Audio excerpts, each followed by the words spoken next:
All right. Hello, everybody. Hello, T, Apparition, Void Dweller, and G-chan. Woo! Welcome back to Higanbana. And hello, Jess, to you too. Last time, Marie is struggling to help the girl not commit suicide. I really, really, really hope she succeeds. Marie, that is, obviously. Because, oh god, seriously, that would be as if this story didn't have enough downers in it. Ugh. And like, how is this really? Even if she does succeed, how is this going to affect her relationship with Higanbana? Is what I'd like to know. Considering that Higanbana's like, yeah, whatever. I do this for a living. I just eat souls. Drive people into deepest despair. It's just my thing I do. Yada yada ipso fatso. So I wonder how Marie is going to reconcile that with her own morality. And I also wonder, does Marie need to eat souls to live? Because at the end of the previous story, she was able to cook food somehow for Higanbana, and they ate that together. Hello, James. Welcome to the stream. So, now I'm wondering, like, is that even possible for her to live without devouring people's souls? I personally I think Marie didn't go far enough, actually. I think that, sorry, just adjusting my own volume here. I think Marie should have eaten the bad kid's souls. Just to nip this in the bud right there. Aw, Ji-chan. My sister used to get hand cramps like that while drawing too. All right, let's get back into it.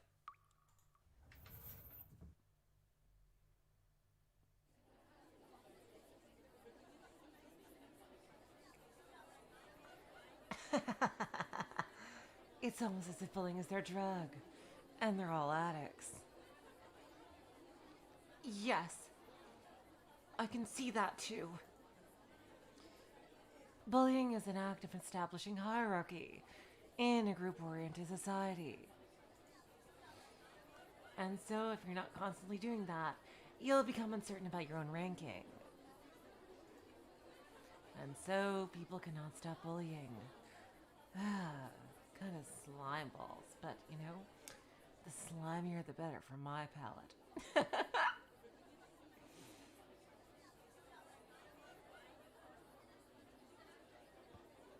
Oh my god, G-chan, I gotta read your comment here. It's time for Marie to speak to the CEO of bullying. I can just picture it, like Marie is like walking up, going like, I demand to speak to the CEO of bullying.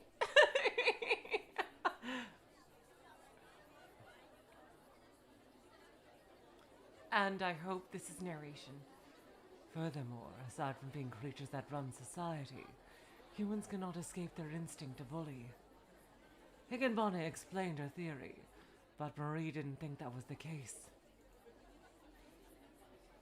It wasn't that she naively thought that humans were different from animals. It was because of a pure unease she felt.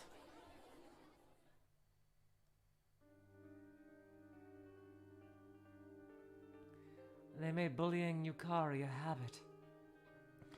She was their best way of having fun.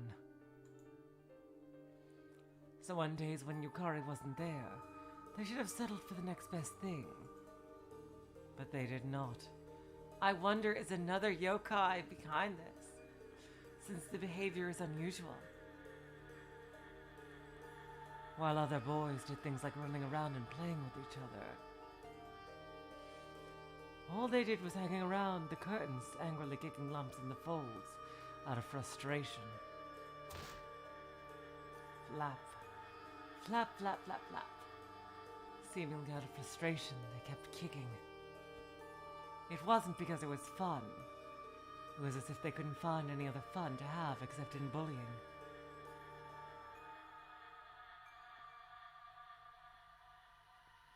Rose Matter is already up to Matsurabayashi. Wow. I really hope that she does Sakurashi too.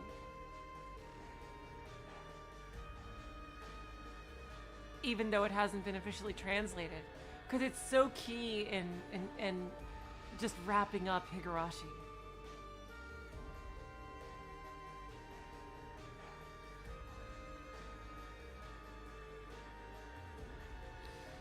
Marie saw that. After all, bullying is fun. So when you become a slave to that entertainment, it's not strange to become addicted. Wouldn't you say? Huh? Huh? Marie? Wouldn't you? Huh? Huh? Marie? Oh, whatever. Well, I think it's odd. For argument's sake, even if bullying is fun, this is only a one-time incident. For them to get this upset over being unable to bully her for one day, just because the Yukari-chan is taking one day off. I think that's a little odd. It's just one day. For them to be this upset just because they can't bully a girl, it's just odd. I agree with Marie completely here.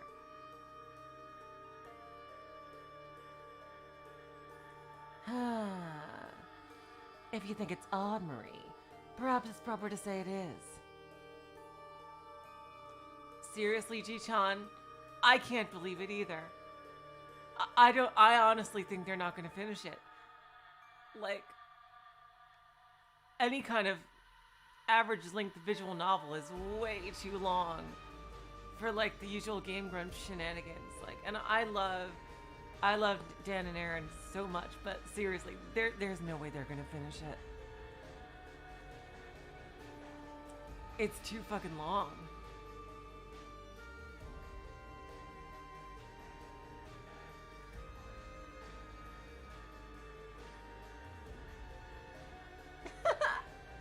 It doesn't particularly matter to me.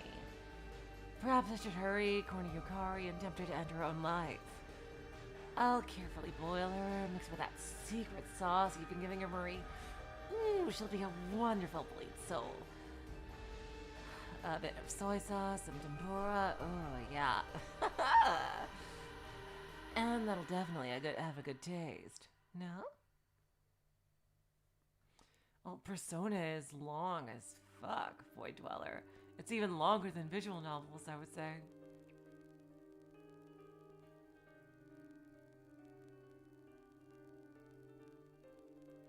Hello, NGH. Welcome to the stream.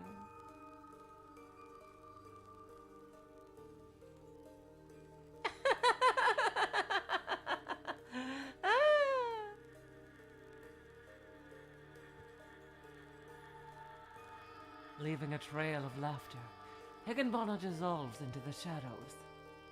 But Marie wouldn't let it come to that.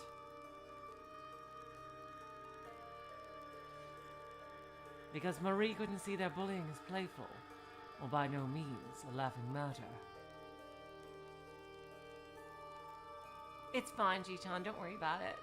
I like it. I love having any kind of discussion in the chat, like, as long as it's not, like, you know, mean-spirited.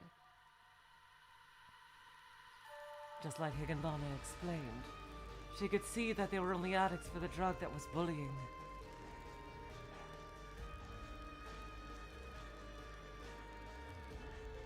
Does bullying really have the mystical, ominous power to make people slaves like that?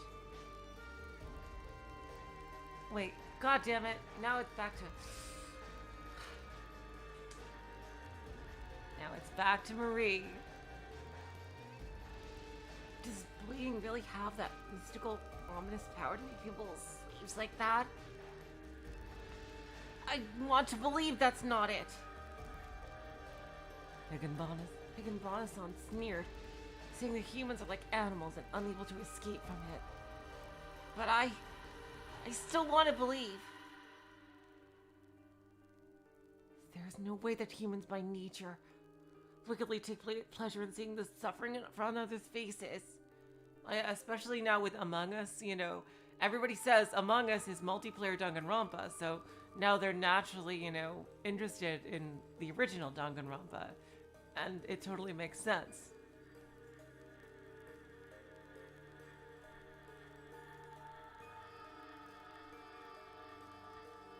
Then why? Why do they keep bullying her every day? And why on days like today when she's not even here does it bother them this much? There has to be something. A reason why they're this addicted to bullying. As long as that's not explained, perhaps Yukari can't be saved. Marie was certain of that.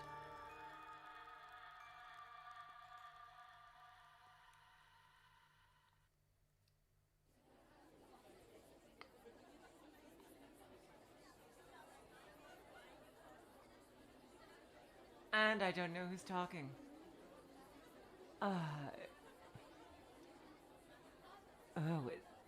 It's Ozaki-kun. How you doing?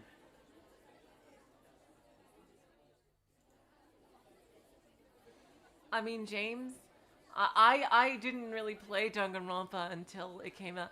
Like, most people didn't play it until it came out on PC because, first of all, who the fuck uses PSP and Vita? Seriously, who? Like, and, it only became really popular when it started coming out on PC, aka the platform where every visual novel should be on by default. So, yeah, I wasn't part of the fandom in those days either. Although my sister was. It's like, she told me, it's like, hey, Collider, there's this cool thing called Danganronpa, blah, blah, blah, blah, you'll probably like it. You left Phoenix, right? And I was like, yeah, whatever. and then later I was like, oh, this is Danganronpa. I actually rushed through all the games to be able to play V3 at launch. And I love Ultra Despair Girls. I 100%ed that. I got all the achievements. I just love Toko Fukawa. If you can't tell by my PFP. Yeah. You're kind of... Okay, no, let's get back to the story.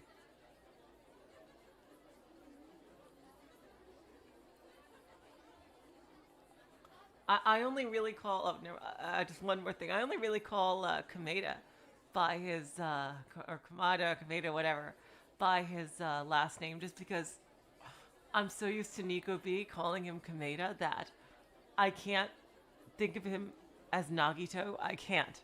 I can only think of him as Kameda. Everyone else I go by their first names. Except Kuzuryu. Because, I don't know. I don't even remember his first name. I always call him Kuzuryu. And of course the V3 cast I basically know by his first name. Their first names, I should say.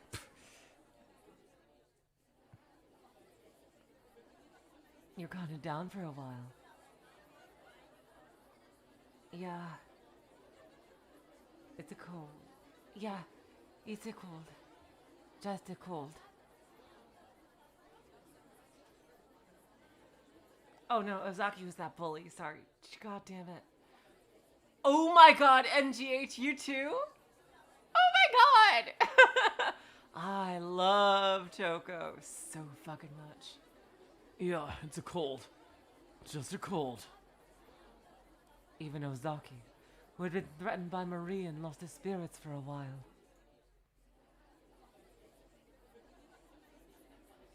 Had recently started regaining his former composure little by little. He might even return to normal before the end of the week. It was a terrifying experience that was hard to forget, but he hadn't been menaced to the point of becoming an invalid.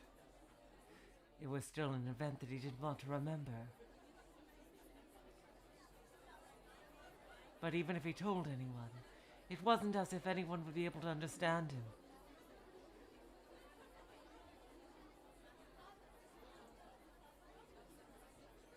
And he did not want to be thought of as a coward. In other words, it shows that all of Marie's efforts that night had only the effect of distancing him from Yukari for a couple of days. It's not like, yeah, like, and it's not, James, oh my god. Seriously. Oh, we're all on the same page here. It's not like I just, totally just wrote out like an outline for a sequel to Ultra Despair Girls where Toko is the main character or anything like that. It's not like I did that. Totally didn't do that. Totally.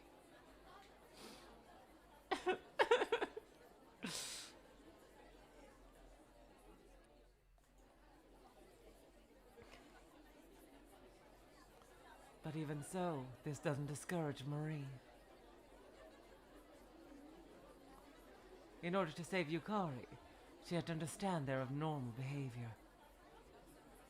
I think they're being manipulated by another yokai, honestly.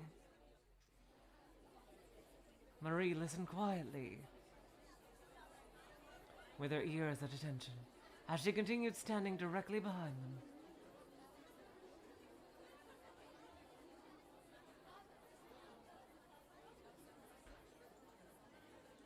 Sakaki's alright, but last year... Oh yeah, I remember last year. Seriously, I could put up with Sakaki, but man, it's just not as satisfying, you know? Being ignored by Sakaki pissed me off. It makes me want to mess with her even more. But yeah, last year, man. That stupid girl. Why'd she have to go to die in an accident?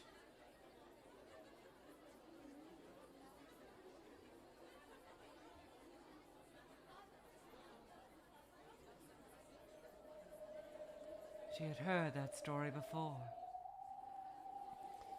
Exactly, this keeps happening over and over. A story seemingly about how they were bullying someone last year. A story about how somehow that girl ended up dying in an accident. You know, there's nobody like her. When we messed with her, we had all sorts of fun. And if we can get Sakaki upset a bit more, she might be fun too.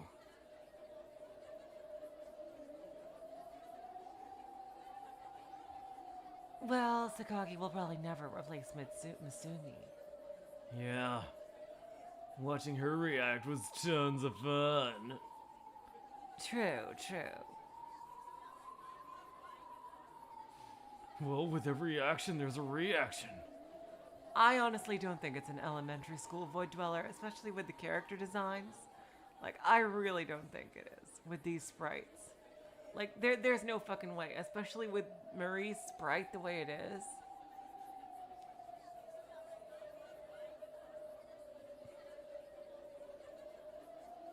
Yeah, the same should be said for bullied kids.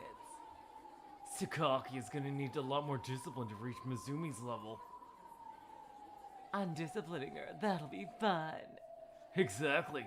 After all, Misumi just kept getting better and better, didn't she? Absolutely.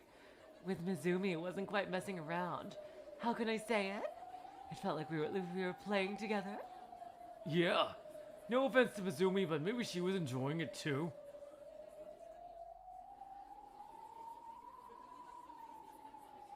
Or at least that's what I thought. Right, and that's not bullying. I mean, Mizumi was really having a good time, wasn't she?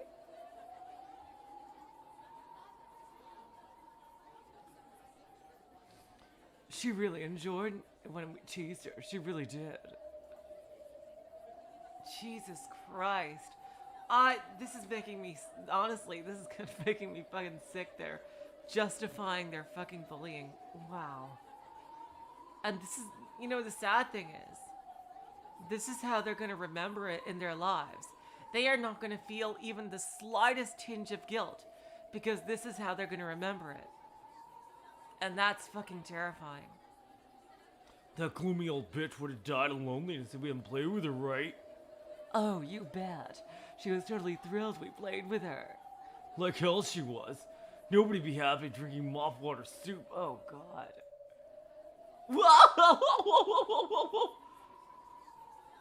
Hey, speaking of, we never got any sort of thanks from Sakaki for playing with her, didn't we? Oh, we sure haven't. She totally looks like it's such a pain to do it, too. Jesus fucking Christ. If we hadn't played with her, nobody would want anything to do with such a smelly and disgusting girl like her anyway.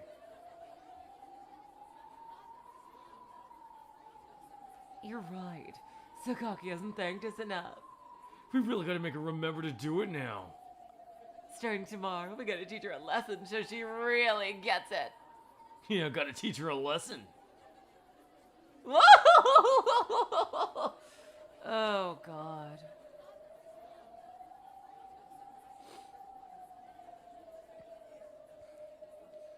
And just like that, they thought Yukari had to be grateful to them for bullying her?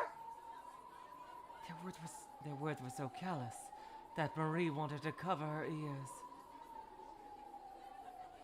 Oh, they're both boys? Oh, God damn it. That's what happens when you don't tell me a goddamn thing about who's talking. For a little while, the boys were laughing in high spirits. But sooner or later, they grew tired of conversation and once again appeared as displeased as ever.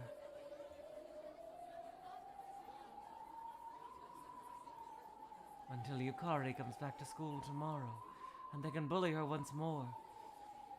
Their sour mood is unlikely to change.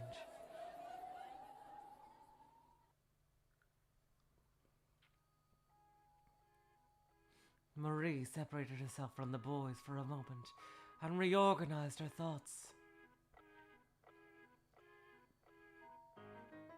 First of all, there was talk of the girl who they apparently bullied last year.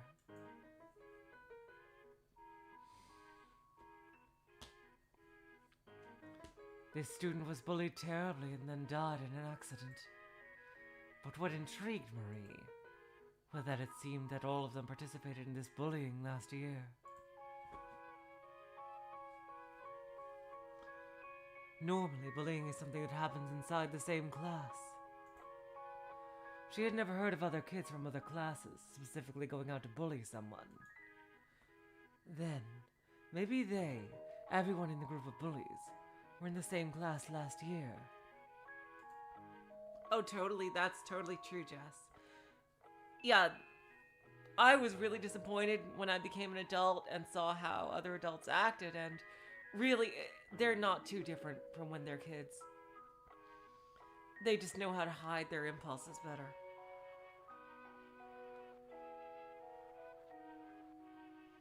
Really, people rarely actually change.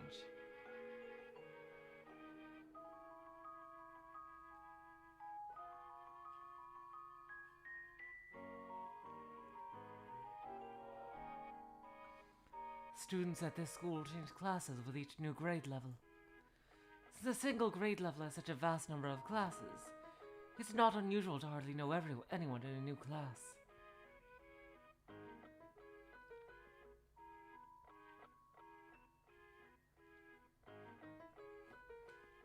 Because of that, it wasn't unusual for a group of students who had the same classes before to create groups. Some random person is saying, those kids who used to be in class 6, they're kind of rough. They're always picking on Sakaki-san. I even feel bad for Sakaki-san. Okay. Seeing the displeased-looking boys, the girls could be heard whispering. Marie drew closer to the girls and listened carefully over their shoulders. Hey, did y'all know? A long time ago, there was a big ruckus in a neighboring class. Oh yeah, about that bully girl. Didn't somebody tell her to go jump and kill herself or something? And then she went over the railing? Crazy. Jesus Christ. Hold on, my foot is like falling asleep here. Why is everyone such a fucking sociopath in this school?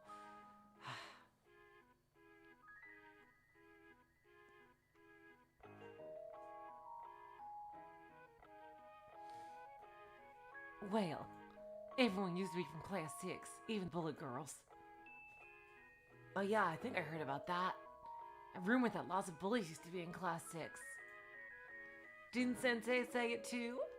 Something like, why are the former class 6 kids causing nothing but trouble? Oh man, why? Maybe it's because Class 6 has nothing but bad kids in it? Say, do y'all remember that story about the girl who fell out the roof and died from being from Class 6? They had to be talking about the girl named Masumi.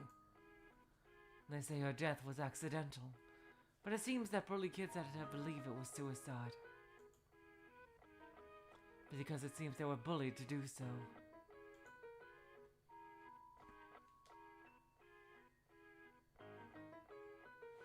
I mean, it's not impossible, Chi-chan, but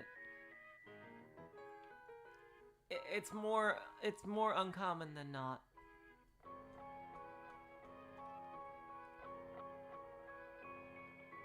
Exactly. That's absolutely it, Chi-chan. People become more self-aware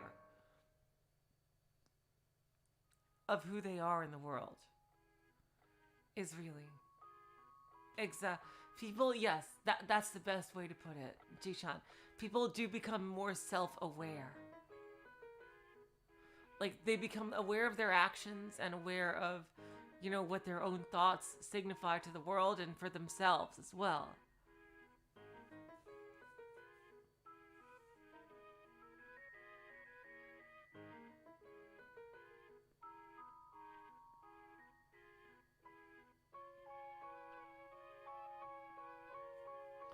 Certainly hearing about an accident from falling off the roof. That was strange. The roof wasn't even a part of classes, and students were prohibited access. Although that doesn't stop students from every anime in the entire world going up to the roof at random times. And even if someone went out on the roof for a time, it was surrounded by a fence that couldn't be described as short. So from there, for a careless accident to happen like someone falling off the roof, that was really hard to imagine.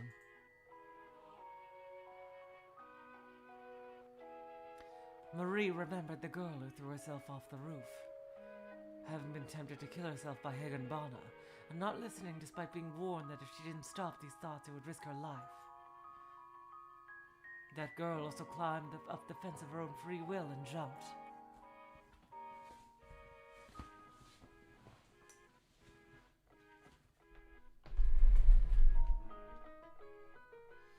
There is no possible way that anyone could go over the fence through some careless, thoughtless mistake. Which means, just as she thought, Misumi-san, the former Class 6 victim, killed herself. I have trouble saying the word Class 6 for some reason.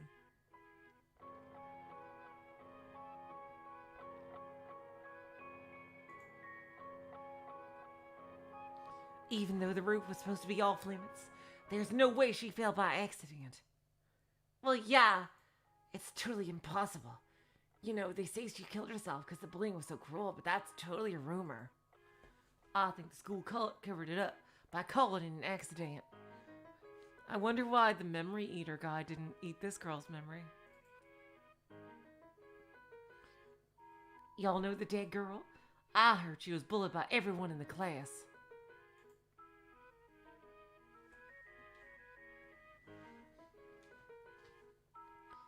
Wait, everyone?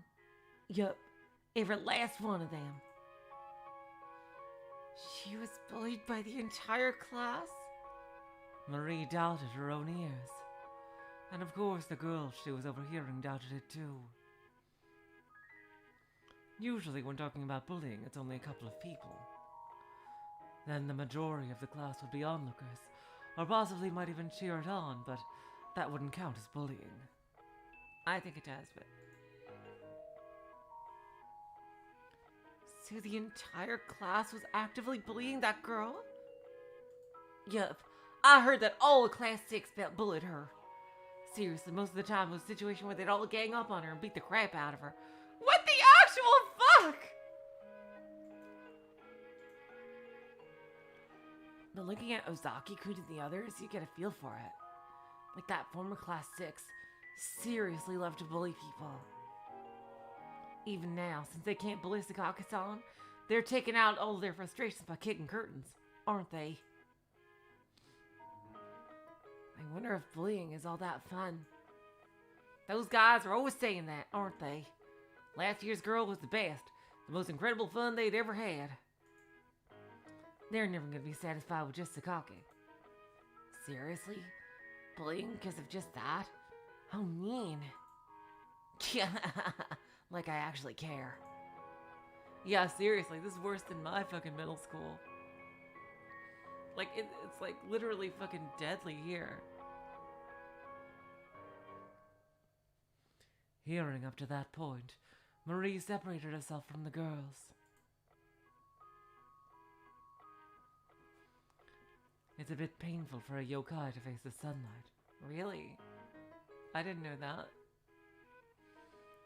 Entering the shadows, she once again tried to piece the puzzle together based on what she had heard.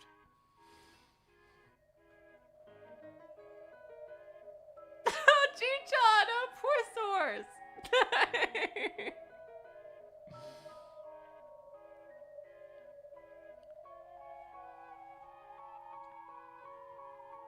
I see, Jess. Thank you for reminding me, yeah. Last year, something happened in Class 6, and the children who became bullies in Class 6, they were rumored to have been scattered among all the other classes. Oh my god! I think Marie just found out the frickin'... I think Marie just found out the the origin of all the insanity and cruelty in this school. Or most of it, rather.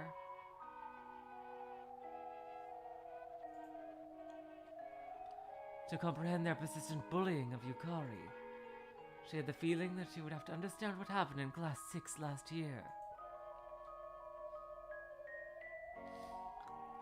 Are they really just ordinary bullies? Higanbana and the other classmates seem to think that. However, Marie could not accept that as the truth, and she became more determined to investigate further. She could not figure out a method to rescue Yukari now, but she planned to do whatever it took. From that day, Marie wouldn't come to the classroom again. Just while Marie investigates, Yukari will need to withstand the bullying, and Marie can only pray that Yukari does not lend her ear to Higanbana or the temptations of other yokai. However, in a way that neither Marie nor Yukari could have ever imagined, Yukari bullying was going to meet a sudden end. Really? I wonder, are all those kids going to bite it? Uh-oh.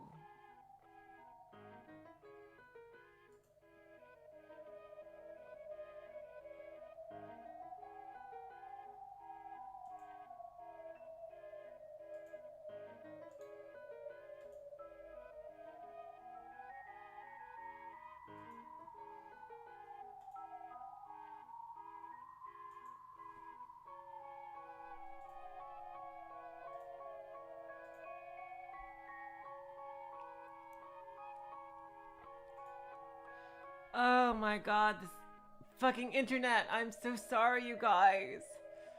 Oh, fucking OBS. Jeez. Oh my god, I was really worried there for a second. Are you guys okay? Is everything okay on your end? Because OBS was showing me a red box here for a second. With 0 kilobytes per second.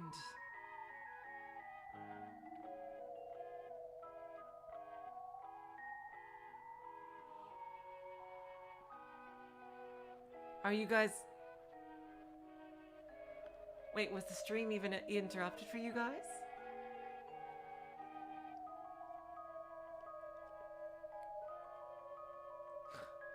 Oh, that's good. I wonder what's gonna happen. It looks like...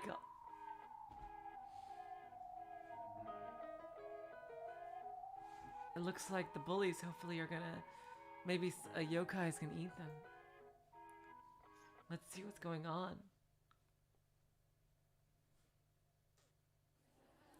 Oh, thank God she's still alive. After recovering from yesterday's cold, I once again returned to school. In the past, I hated coming back to the day after being absent from school. Oh, I don't need to stop, NGH. I'm fine. I am not tired in the least. I would be afraid that in that one day I was gone, everything would completely change.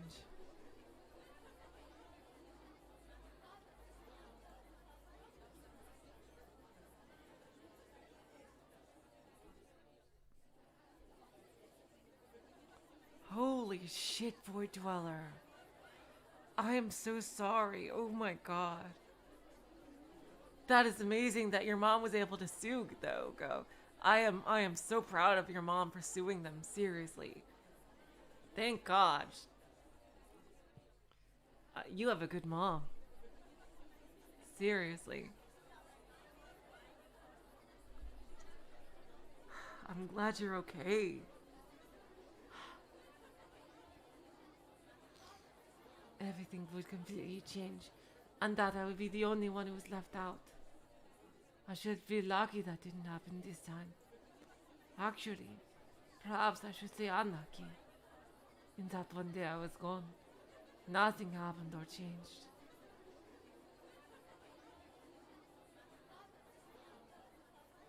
What cowards, Void Dweller, what cowards. They knew they fucked up.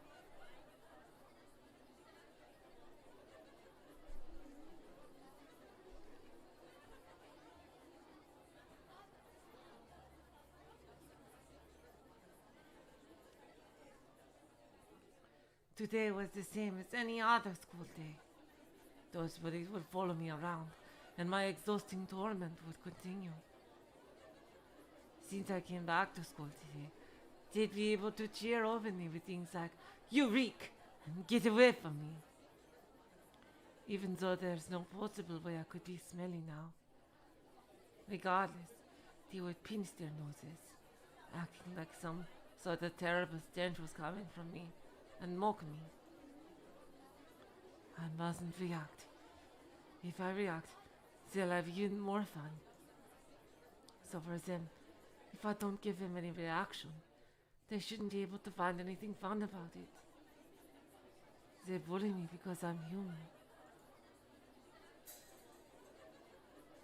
If I do not speak and do not react, like a stone Jesus statue, they would have no reason to bully me. I am stone.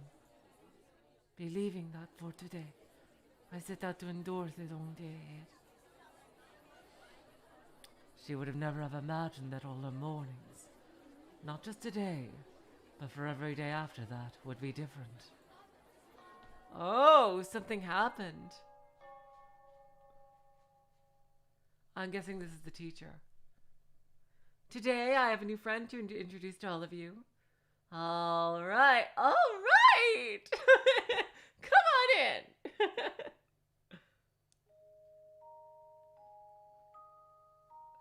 Who are you, Miss Looks Like a Toho character? I wonder. Yeah, she looks exactly like Alice, doesn't she? From Toho.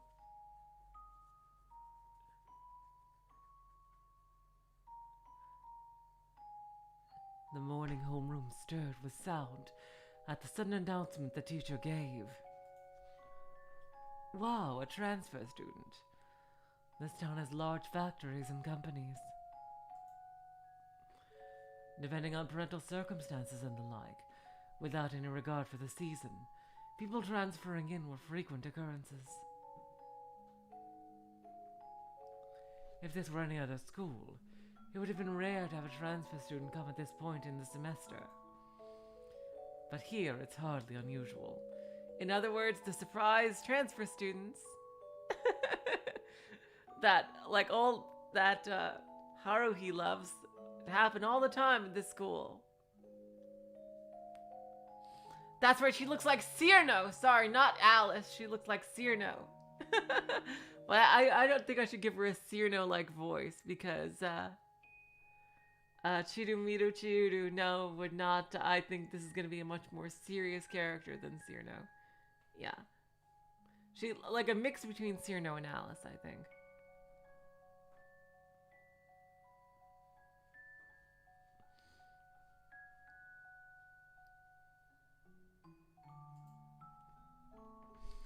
Even so, the event of introducing a transfer student was a rare thing. The class was murmuring in and out of a place.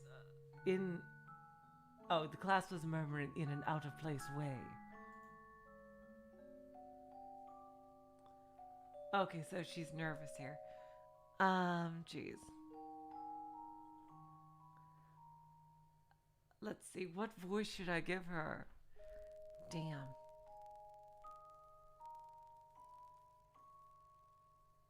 I ain't a doctor, T-Chan. Let's see. I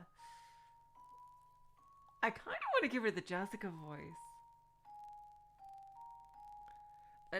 I think that's a bit too mature for her. She looks quite young. Let's see. There's so many random students, like the random one-off students, that I that I give a lot of my other voices to. So now I'm just struggling to.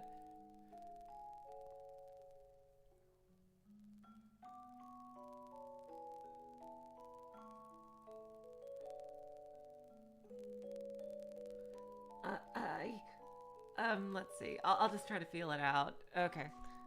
I'm Mario voice. Okay. I'm Rico Asumi.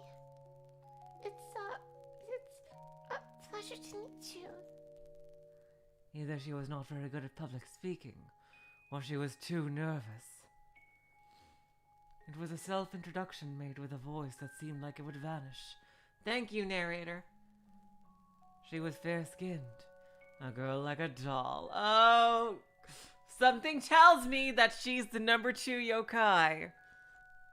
Perhaps it would be better to say she gave the impression of being a very frail girl. It seemed like she was trying hard to show us she was energetic, but instead it came off as pitiful. And that solidified as my impression of her.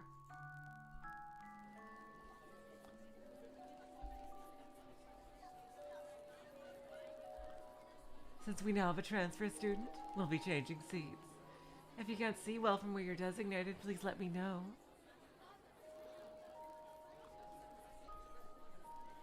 A drawing specifically created for changing seats made it so that the change would be completely random. Okay, this is Yukari. I mean, not Yukari. This is her narrating. My seat is now 2 seats from the front of the same row as my original. Sitting in front of me is the new transfer student, of course. Nice to meet you. Nice to meet you too. I'm Sakaki. If there's anything you need help with, you can ask me anything. There's a lot I don't understand. To tell the truth, I still don't even know the road to go to school all that well. Well then, do you know how to get home today? The truth is, I'm not sure. That's a unique sounding laugh.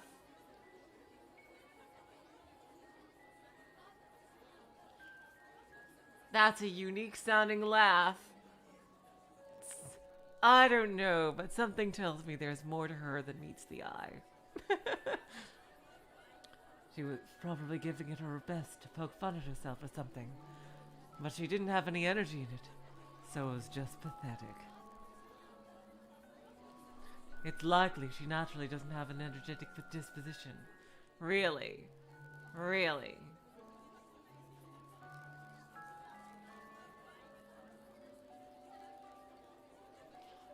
But because of that, she must have had it rough at her old school. So after having the opportunity to change schools, she must be working very hard to change herself. Oh, that was Sakaki narrating. I could just tell from our exchange. However, I also understood there was just one very important thing. Oh God, I hope this doesn't come to bite her in the ass. That she wasn't a bad person who would bully me. Maybe she was thinking the same thing. We became fast friends. I was truly looking forward to walking home with a friend for the first time in a long time.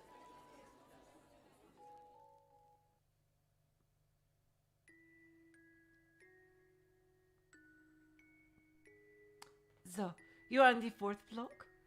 Then we're pretty close together, aren't we? Thank you so much.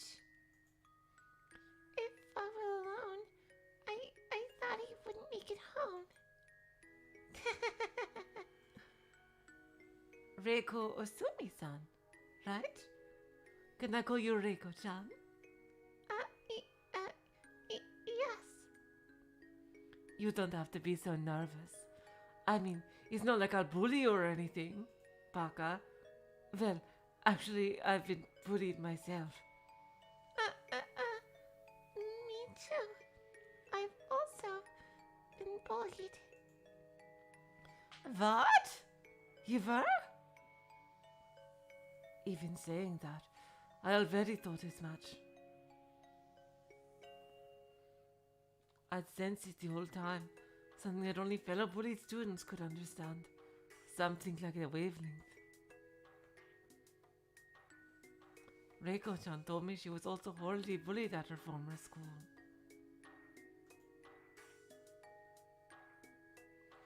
I told her I'd always been bullied by my classmates, being called stinky and dirty. I also opened my heart. My voice is up. So, you were too? Yeah, we've both been through a lot, haven't we? How sad. It's just awful. I wonder why there's hazing at this school too.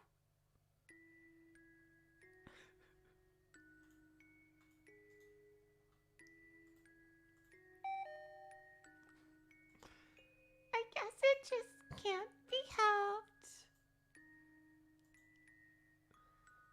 What can't be helped?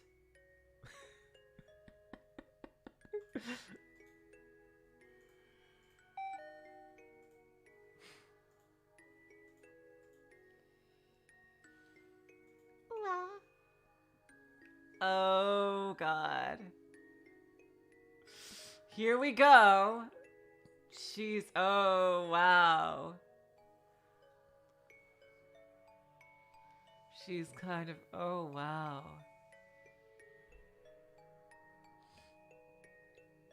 well, just to live, humans have to kill animals and tear plants out to make their meals, right?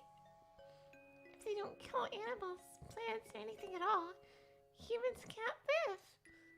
Oh, you must be such a good person to go right from murder to the answer for everything. I can tell we are going to be good friends with no issues.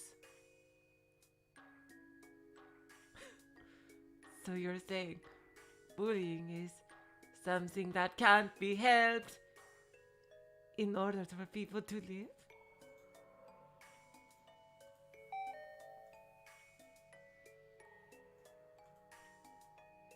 I think so. Maybe this thing called bullying provides some kind of nourishment. Yeah, I was thinking that, like, Mario was kind of saying the same thing. Similar. That she would take it. I think I know what's going to happen. If Reiko is a good person, I think that what she's going to do is kind of be a sacrificial lamb for the bullying instead of... I keep wanting to call her Yukari for some reason. It's Sakaki. Why do I keep wanting to call her Yukari? God damn it.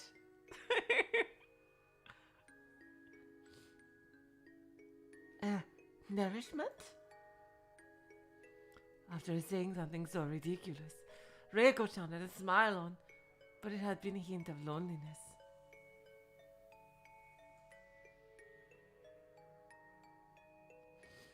And now she's speaking as humans in the third person.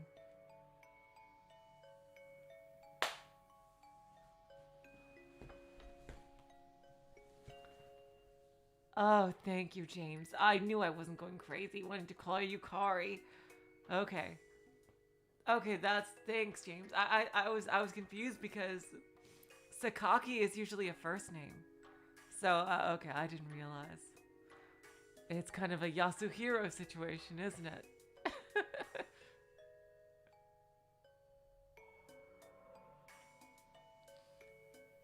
Humans are creatures that are always insecure with themselves.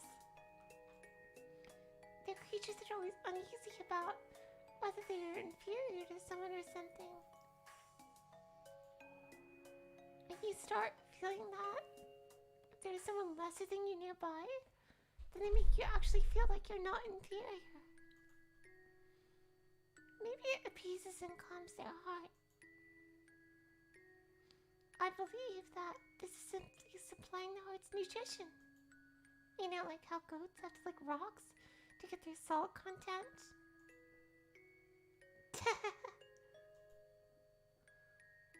I wonder if there actually is that kind of nutrition.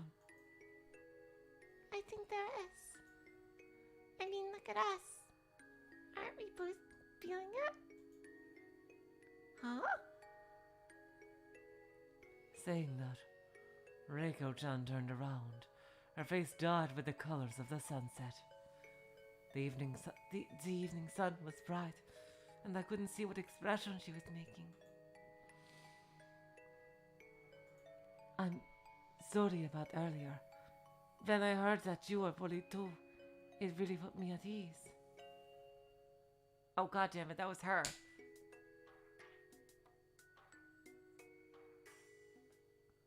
I'm sorry about earlier. When I heard that you were bullied too, it really put me at ease. By any chance, did you feel the same, Sakaki-san? Exactly, James. Yeah, they're a similar pair. Like, in aesthetics, I mean. I wanted to deny it, but it was instantly blocked. It's true that I did feel that way. When I heard Reiko-chan was bullied too, I was relieved. I mean, that's probably just because, like, you felt companionship and less alone. Why was I relieved? Because I met someone who could comprehend these circumstances? That's not quite right. It's because I was able to confirm something. That is to say, because I could confirm that I wasn't all alone at the bottom of the class hierarchy. A while ago, my teacher told me this. If you're only watching this at the top, you can't feel anything but endless jealousy. So instead, you should look at the bottom and realize how lucky you are. Since there are people who are less fortunate, you shouldn't say selfish things. I think my father told me that once too. Well, there you have it. In short, that's the same thing, right? By looking at people lesser than yourself, you can feel better about yourself. Oh, even though I've heard these poetic concepts before, after hearing it from Reiko-chan, they gave me mixed feelings.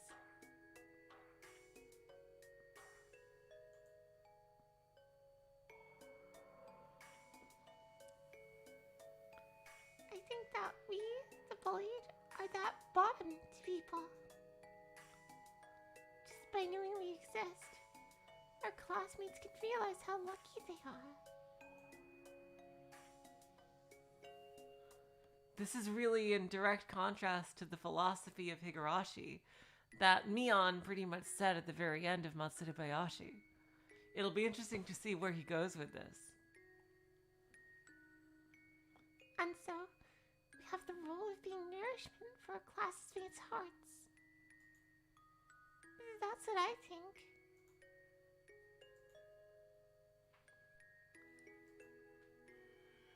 didn't want to be bullied, but since I was given this role, then by carrying that out, maybe I can be of use to my class. Oh God.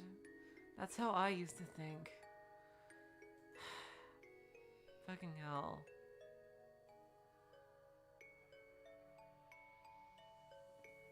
Jeez. Oh God.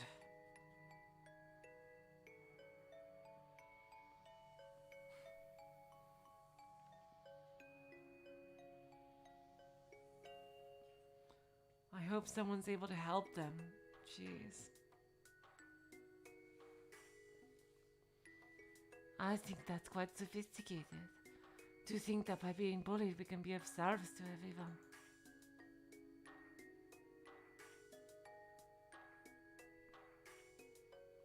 However, she painfully understood the emotions of the girl, who couldn't do anything without thinking that way.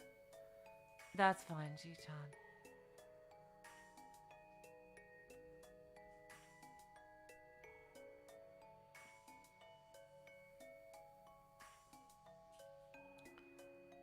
Riko-chan surely was bullied even worse at her old school than I am here. And finally, after struggling on, she took on that sad, philosophical mindset. There's no mistaking it. You know, I think that I'll be bullied at this school too.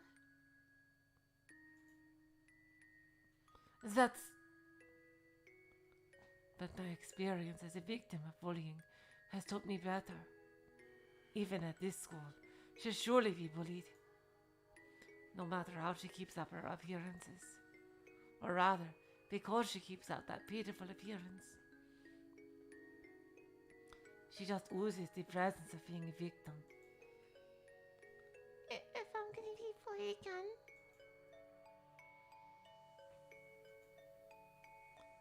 at that time, I'll be food for all the hearts of the classmates at the school too.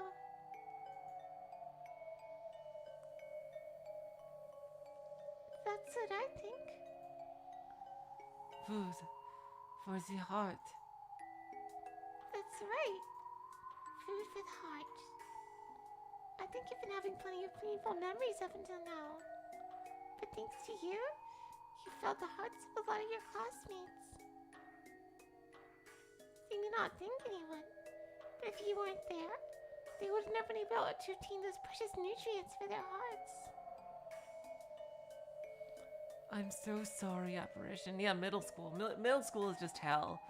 Middle school should not exist.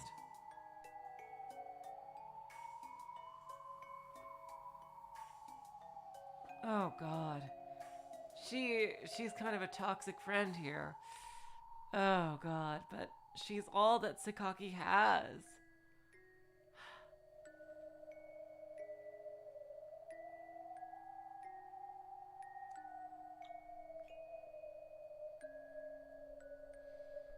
Oh boy. Even if nobody thanks you, you are being thanked by the spirits.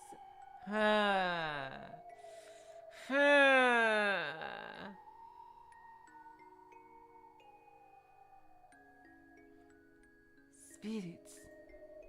Yes, spirits of this school.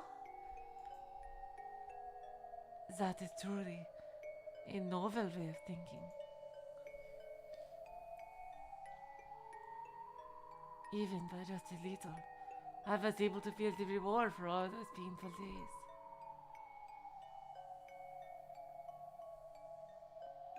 I was always saddened by the torment, and only saddened. But to think that it was actually being of use to all of my classmates' hearts. Suddenly accepting it like that was difficult, but her words remained in my heart. Marie, I think you're gonna have to kick her ass. Marie, please kick her ass or something. I don't know. I have a feeling that she's being deceptive. If she isn't, I apologize, but I don't know. I just get a really strong feeling that she's being deceptive. Like she's too on the nose with everything she's saying. Like about the food for people and for the yokai. Like that's literally what is happening. Huh? That's why you need that nutrition for your heart too, Sakaki-san. I don't really. You're human too, Sakaki-san. You should wish for those nutrients too. When that time comes, please use me. Because I'm nutrients for everyone in this class. She laughed in such a sad way.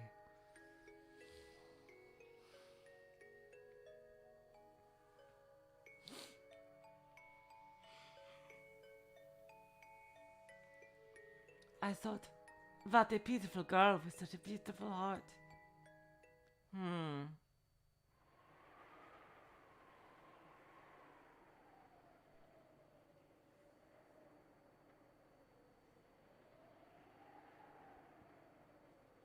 Like, and she just laughed differently.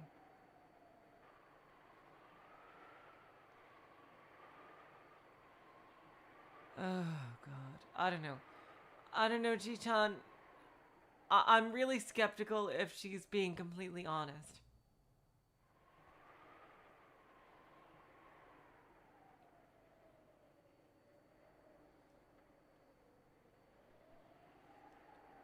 I'm really wondering, because just the language she's using. If she is, I apologize, and I hope that Marie is able to help her too, but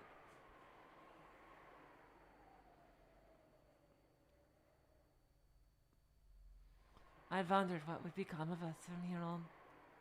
My situation most likely will not change, and I will continue being harassed over how stinky I am.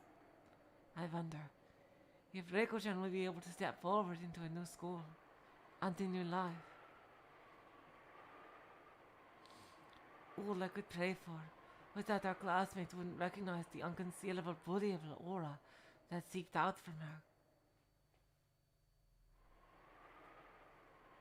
For a while, there was no great change in our daily lives. I was bullied like always. Reiko-chan was unable to match with how timid she was, and was alone like always. Just when I was thinking these days will continue on forever, something happened.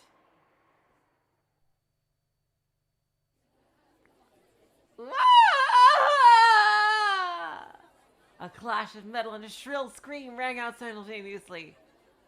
Are you okay, Reiko-chan?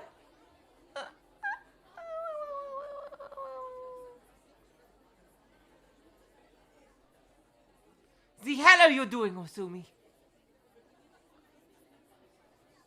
What the hell are you thinking, screaming like that? Since we're in the same group, we also prepared school lunch together. Today's menu is curry rice, a popular dish that was beloved by all. When Reiko-chan was moving the stock pot of curry to the pushcart, she tripped with it.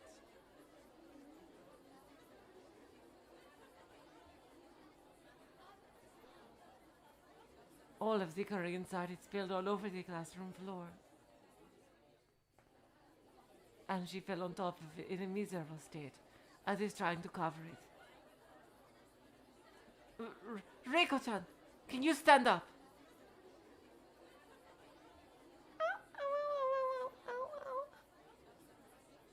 What the hell are you doing, Osumi? What are you going to do about this?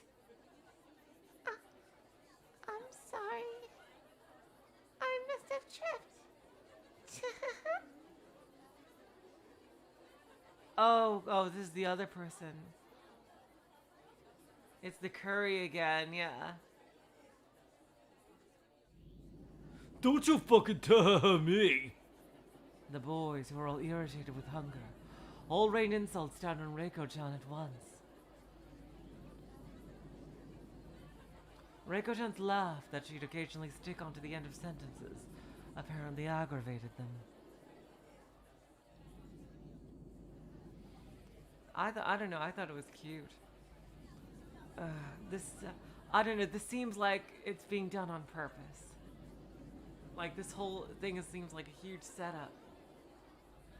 She crouched and crawled over the curry that had been spread all over the floor.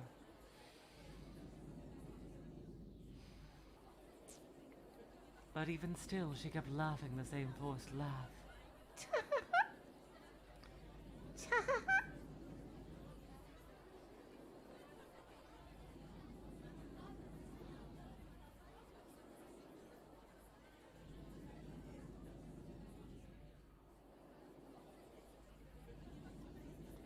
Though she thought it would help her avoid their anger, unfortunately it turned out to be like adding more fuel to a fire. Her poor clothes, they were completely stained from top to bottom with curry. It was truly a terrible state. Seeing that pitiful state, the only one with any sympathy for her turned out to be myself. Accidents like this rarely happen during lunch duty. This time the duties are split up between their different classrooms. However, today was a bad day. Because of the incident during class beforehand, our class's lunch preparations were really late.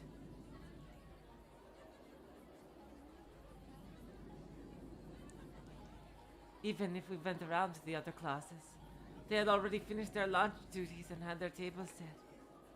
Hardly anyone could help us.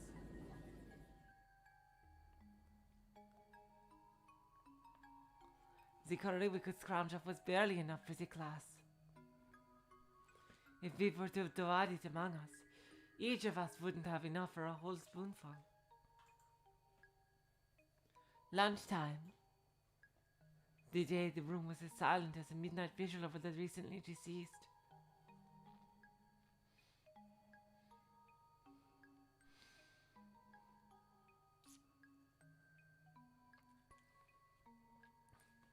I think, I think third person narration. She couldn't hear a sound save for the clinking of utensils.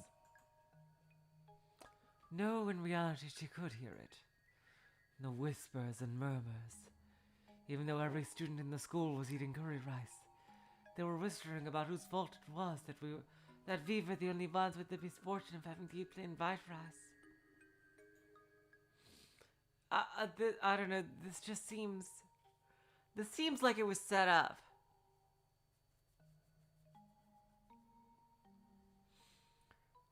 With their clothing sticky and stained yellow with curry and a crossed expression.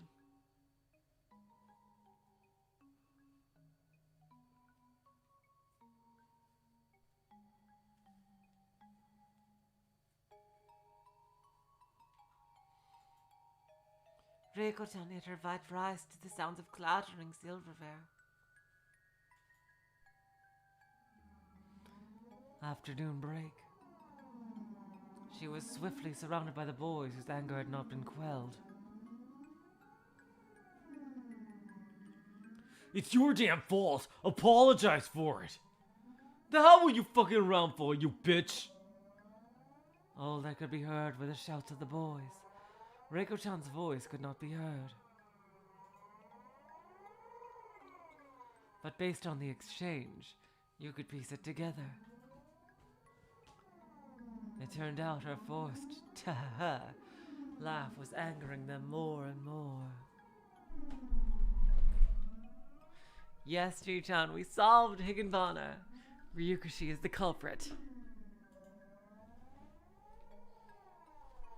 I wanted to protect her, but there was no way I had the strength to push through that crowd of boys. All I could do was wait and stare dazedly until the windstorm of their rage had passed. Don't touch me, you'll leave a stain. Ugh, you reek like curry. It's like you were bathing in it. I can smell it. I can smell a delicious curry on her. Silly Jess, don't you know that teachers don't exist in anime? They only existed for like 2 seconds to like take attendance or some shit. Then school in Japan as apparently just the kids doing whatever they want in the classroom. Like, regardless of anything.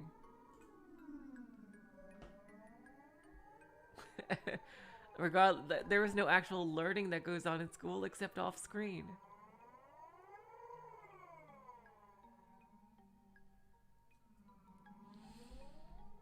If she had a gym uniform, she could have changed into it. But unfortunately, she didn't bring one today. That's why, no matter how many times she wiped it down with a handkerchief, Reiko-chan's clothes were sticky and ruined by curry.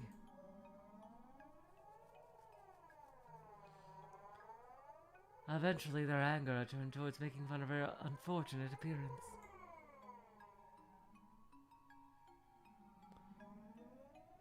The boys repeatedly jeered at her, calling her rancid and smelly.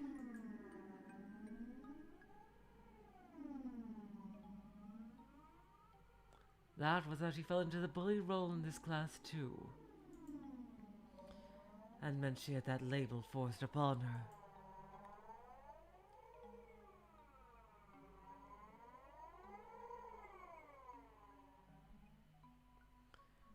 The role of being mocked for how I smelled was, up until yesterday, my role. However, after this moment, my social standing rose a notch above hers.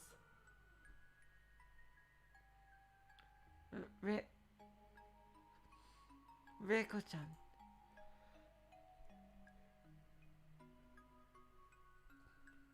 Congratulations, Yukari. Suddenly, somebody behind me spoke while laughing eerily. There was no way they could have known how this scenario of Reiko-chan being bullied would be a blessing from me. Why, are you congratulating me for this? Oh, because it's a celebration, right? This way, starting today, you won't be bullied anymore, will you? I don't know what you're talking about. Can't you just see it, hon? See what? Can't you see it? Can't you picture it? After all, until today, you were the one being bullied.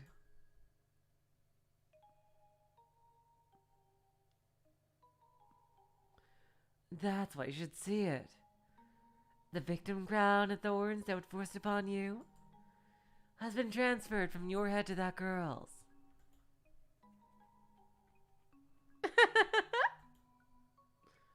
I couldn't deny it. I now understood.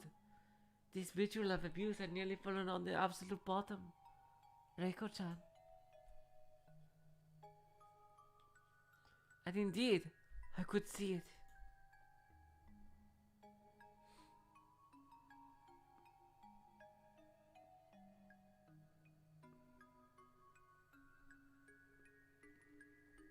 I could see the designation of victim that had been bestowed upon me was now delivered to her.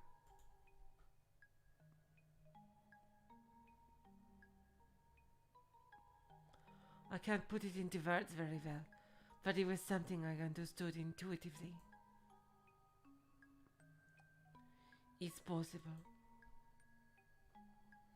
I might not be bullied anymore after today.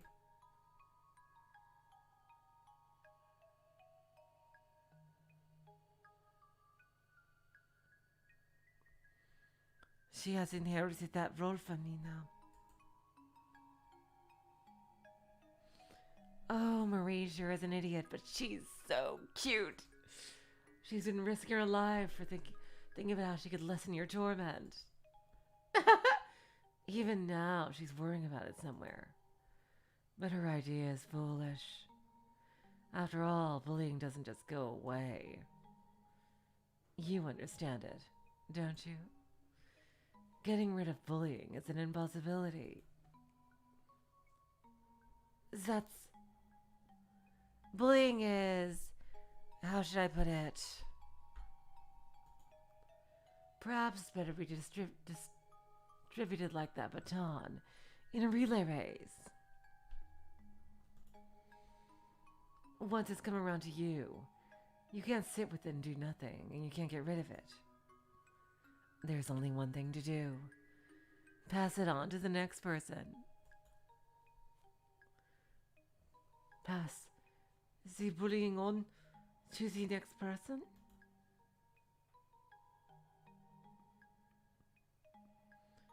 Oh, you may not understand it, but it's just something average that happens with kids, you know?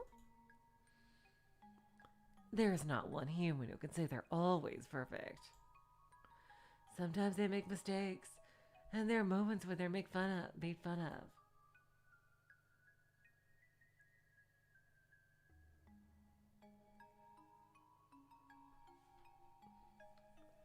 The baton of victim is something that can be passed to anyone.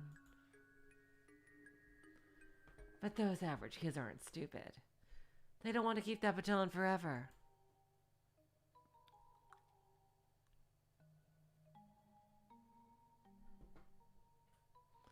So they pass it right away to somebody else. That way they don't become the bullied kid.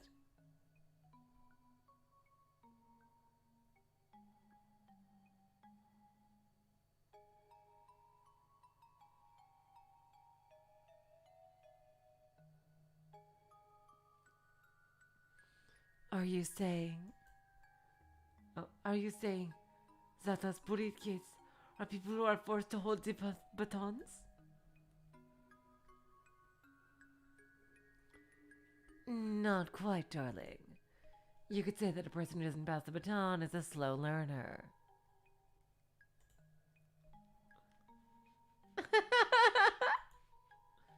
I probably had that baton up until today. But I didn't intend to force it over to Reiko-chan. Oh, that's right. After all, you were monopolizing the baton and squeezing it so closely.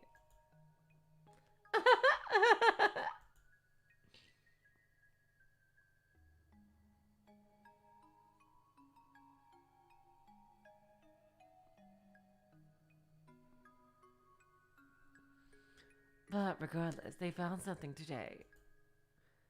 A much more splendid victim than you. They got tired of you and gave the baton away for you.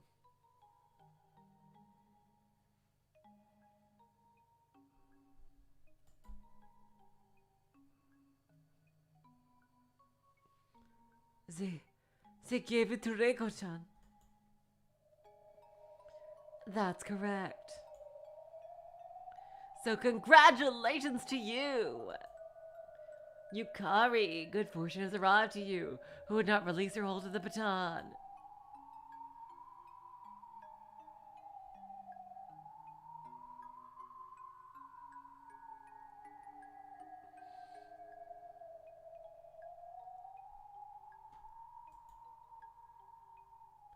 You have finally been relinquished of the role of being the victim this day.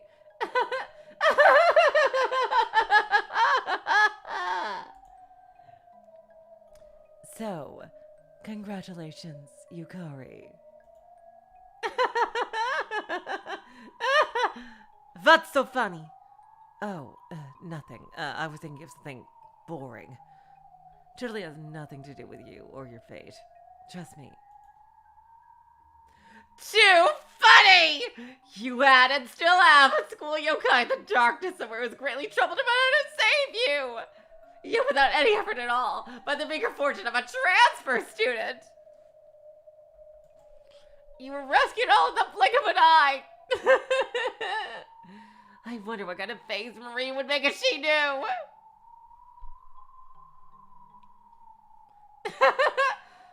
Just thinking about Marie's dejected expression sounded about as fun as gazing at the moon!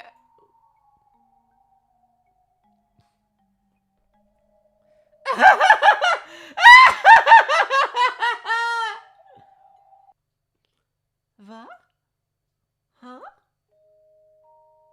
Who is this person saying such awful things? Did anyone in the class even have a voice like that? I turned around thinking that, but there was nobody there. But that's just not I knew there was a girl with long hair, even though I know I felt her presence on her hair.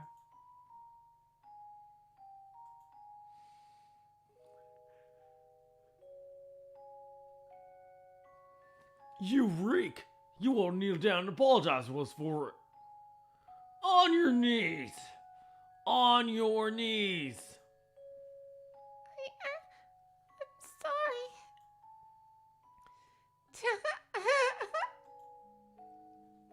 Oh, God. Being peer pressured by the boys, she once again got on the floor and showed how miserable she was.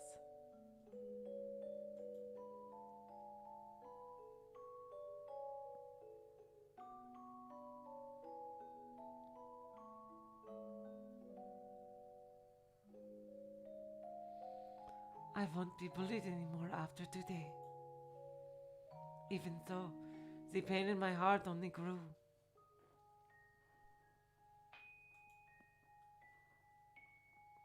So, I should dump out and cover her, telling them not to bully her, right?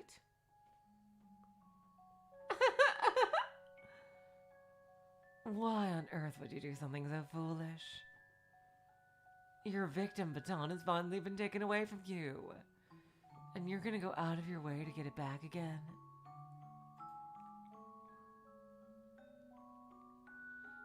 I feel like I'm hearing the voice of that long-haired girl. Her words are not mistaken. I can once again take that baton.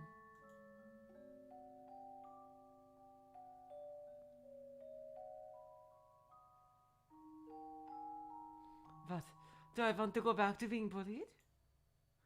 I parted with that cursed baton because of the miracle that this exchange student. Should I take it back again?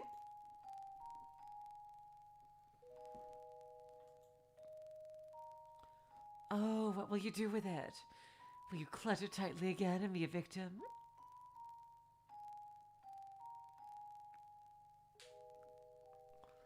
Exactly, Jess. Yukari is the only one with a conscience.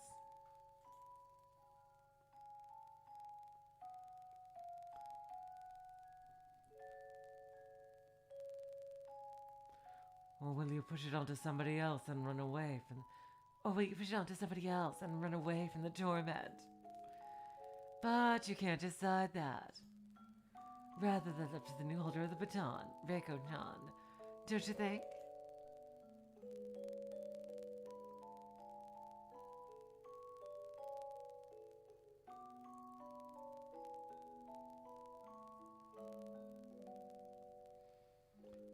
The formless girl whispered.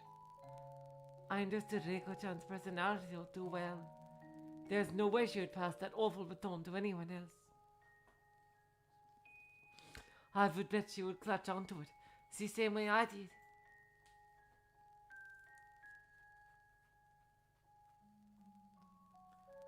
She even took everything upon herself by acting as nourishment for her classmates' hearts. Nourishment of the heart. What interesting things that child says. Maybe too interesting. Well then, why not join them? From now on, she'll become the nutrition your entire class lacks in their hearts. You should partake in that too. Huh? Are you saying I should join in even though Reiko-chan is being bullied? I could never do something like that. Oh, darling, you don't need to take on an active role. It's enough just to dazedly remain a spectator to her torment. You don't have to get involved with those cruel boys.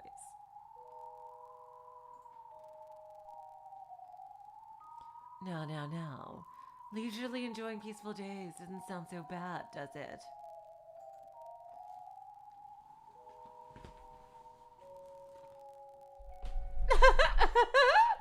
I believe that's the peaceful school life you longed for. You should have your fill. How peaceful and quiet it would be. And occasionally you can just watch her being harassed. You should recognize and be overwhelmed with just how lucky you are to be able to live this life right now. This is the peace of mind you seek. That nourishment of the heart. No? N'est-ce pas?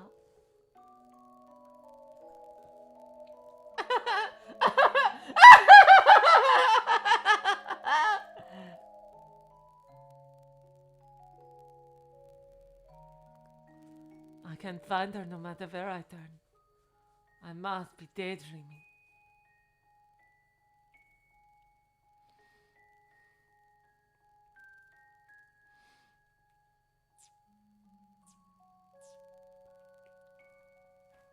Even so, she was right that this was an inescapable reality. From that day forth, our lives at school and our fates would change dramatically.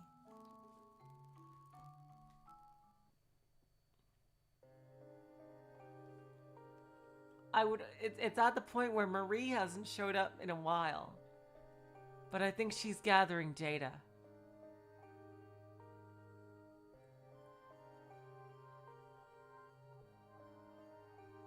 I think Marie is gathering data and she's gonna know who Reiko really is and she's gonna burst in before something awful happens. At least I hope.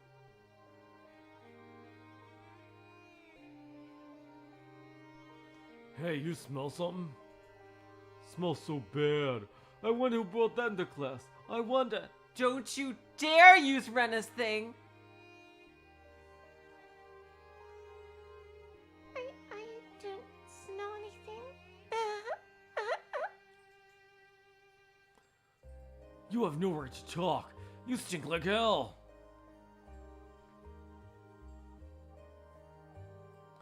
The boys were yelling at her just because Reiko-chan walked into the classroom.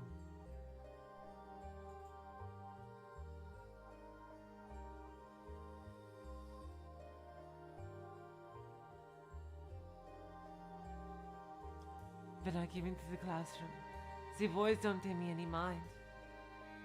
Even so, I finally have the peace I wanted. I'm not happy.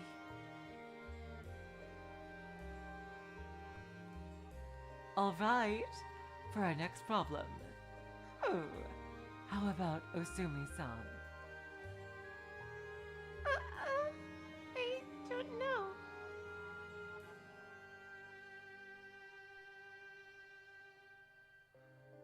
I don't know.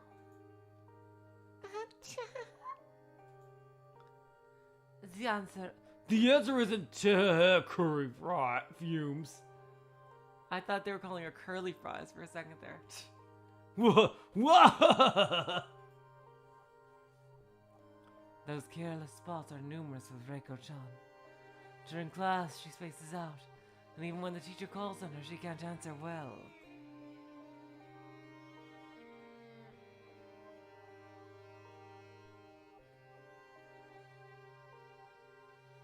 She's often lost and doesn't know what she's supposed to do next.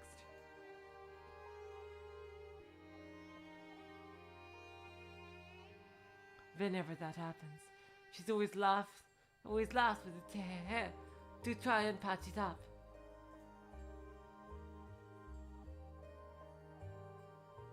It's ridiculously entertaining to the boys.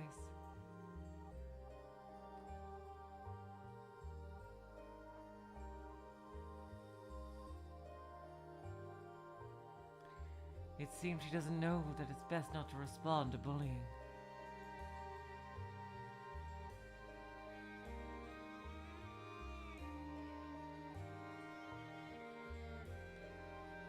She wants everyone to ignore her mistakes by laughing calmly. But for all intents and purposes, it's the opposite. Instead, she becomes a laughing stock.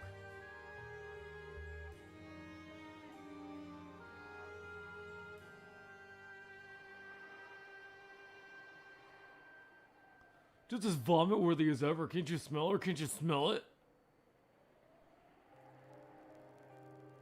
Did I really smell that bad?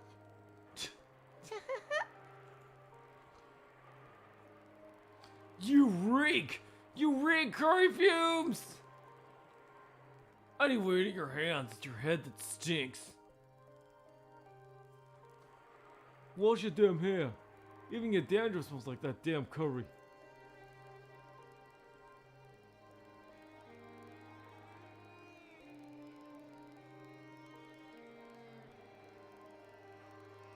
I wonder if I wash my hair, if it'll stop smelling so bad.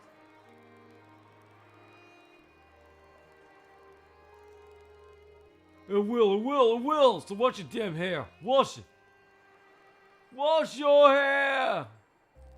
Wash your hair. Okay, I'll wash it. I'll wash it.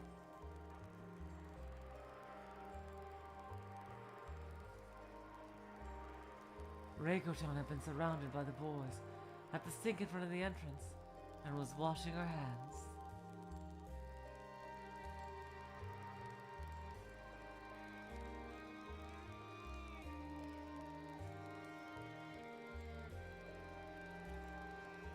Reiko-chan had been surrounded by the boys at the sink in front of the entrance and was washing her hands. At first she was told she should just wash her hands with a scrubbing brush, but as the boys got excited they demanded she wash her head too.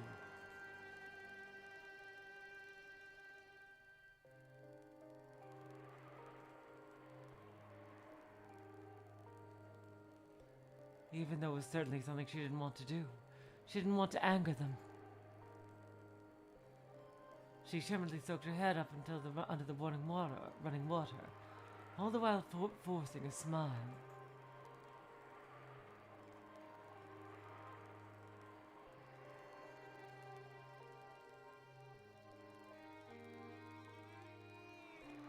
God damn, like, I really honestly hope for her own sake that this is partially planned out by her and that she's some kind of yokai. I do have to go for a second. I will be right back. Okay, you guys sit, don't worry. Thank you.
Oh, you guys, I know, yeah, Higanbana is really,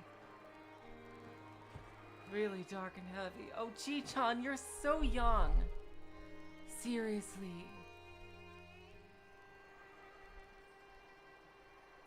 You have all the time in the world to do whatever you want with your life. You are so young, Chi-chan, so please. You have so much time. You're not an old lady like me.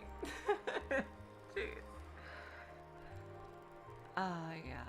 Definitely Pog. Poggers. The win, yep. Let's get back to Higanbana.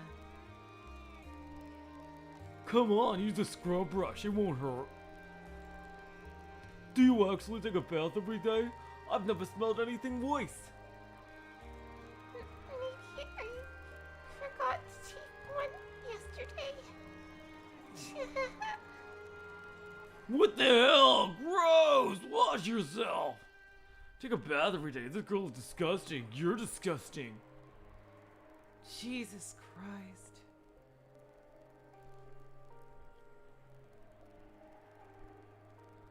Come on, scrub your head real damn good. Oh, God. There's no way anyone could wash hair with a scrub brush. There's no doubt her hair would get tangled from the brush and it had to hurt.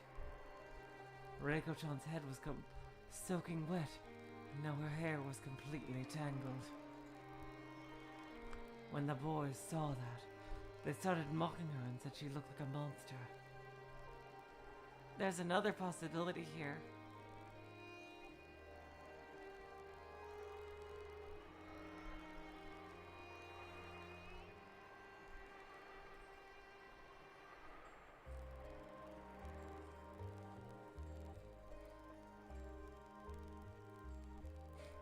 You don't think it's that old? I sure do feel pretty old, Void Dweller. I'm fortunate I'm even able to do something like this. You guys are awesome, you know that? Thank you guys for being here.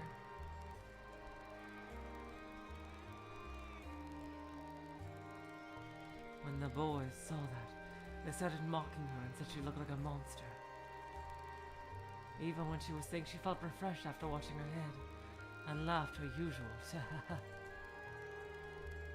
Why would she say that and laugh? The boys were yelling that since they washed her filthy head, she should be more thankful. Oh, I decided not to respond to the bullying, but she responds to everything. Oh yeah, the other theory I had about this is that what if Reiko is actually being genuine, but she becomes like the 9th yokai or something, and she ends up being very different from Marie and Higanbana.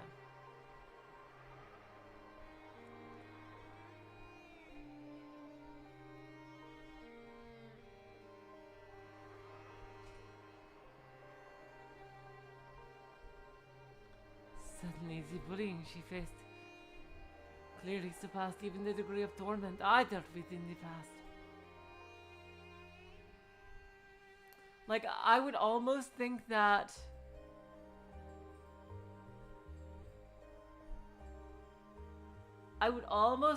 because we hadn't seen Marie in a long time, I would almost think that Reiko is actually Marie. But the things she's saying don't seem like things Marie would say. I think Marie is still doing her research. Like, because I don't think Marie would say those kind of things. Unless she's trying to trigger a response in Yukari to get her to do something.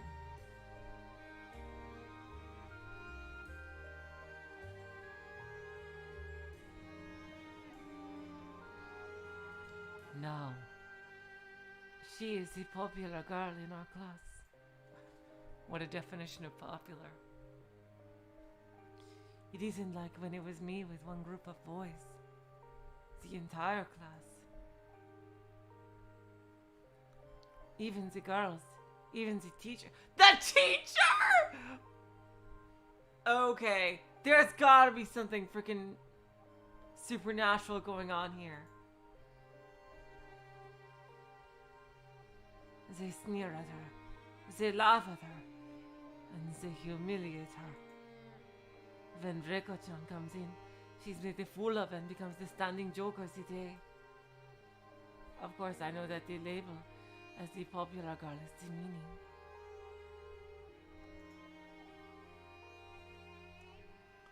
It's just, thinking about Marie's conspicuous absence from the story ever since the beginning of the stream.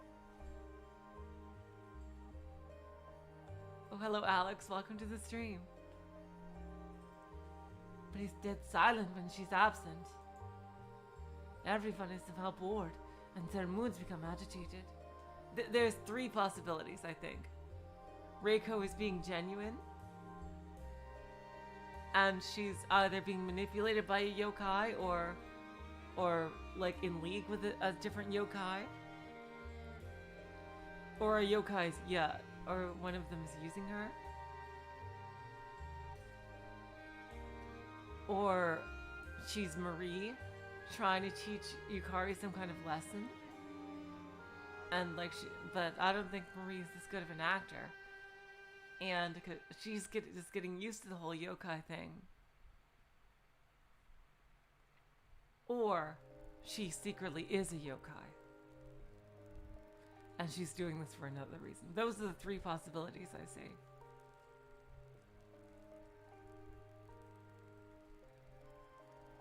Everyone is somehow bored, and their moods become agitated. Everybody waits impatiently for the popular girl to hurry up and come back to school. Irritably and angrily, possibly even greedily, as they express their discomfort, they eagerly wait for her to come back to school. Then when Reiko-chan does show up, suddenly she's surrounded, and all at once the jeers and sneers are dumped upon her, and she makes them laugh. Laugh. That's right. Even if you were able to close your eyes and ignore Reiko-chan's bullying. That's true, Jess. I'm just trying to explore all possibilities here. Again, as I said, Reiko's philosophy does not sound like anything Marie would believe in. But I'm just thinking of Marie's absence from the story. It seems almost too convenient that she just showed up when Marie disappeared.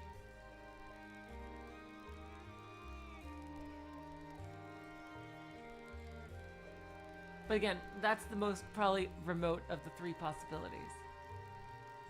The other possibility I didn't mention as much is that she's genuine, but if she does die, she's gonna become a yokai and join the main cast. There's definitely something deeper going on here. She's still, without a doubt, the class's big hit. Spreading laughter through the entire class. She was like the oil needed to loosen them up. Even if it wasn't obvious from the start. Your classmates have a hierarchy, and friction is generated between the ranks.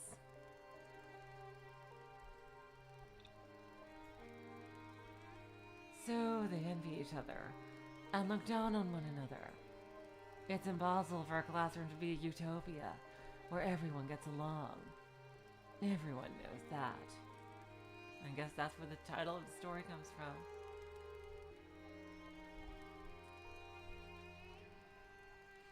Once again came the whispers from the long-haired girl sat in the still empty seat behind me.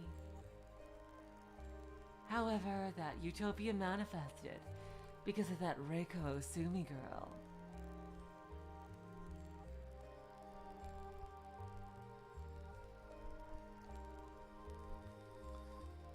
Hello, Soros. Welcome to the stream. She was the catalyst to unite everyone.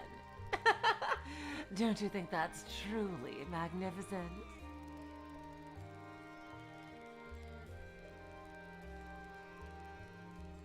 Is this utopia really that magnificent?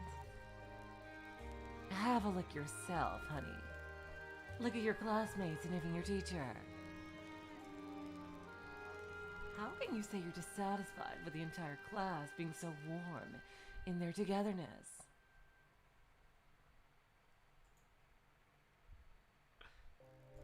Teacher, it looks like Osumi-san didn't take a bath yesterday either. Oh my god, James, I gotta read your comment. Just to lighten the mood here even more. Like, Higanbana says, "Hey, Yukari, this really was a Higanbana no Saku Yoru ni. First night, Utopia. Don't you think?" Not really.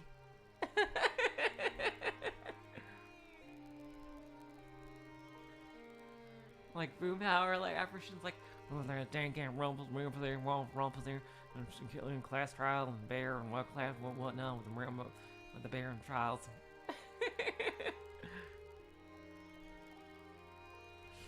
Let's see.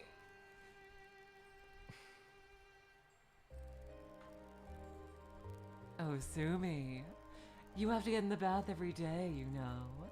That's what why everyone says you smell like curry. Therefore, that gives me the complete right to not do my job and just let the students bully you.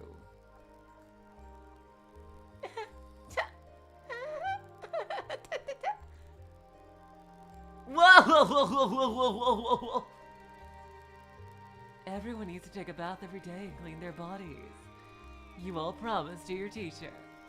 If you don't, you'll end up like curry fumes Osumi. Yes, teacher! Oh god, this is horrible. This is horrible!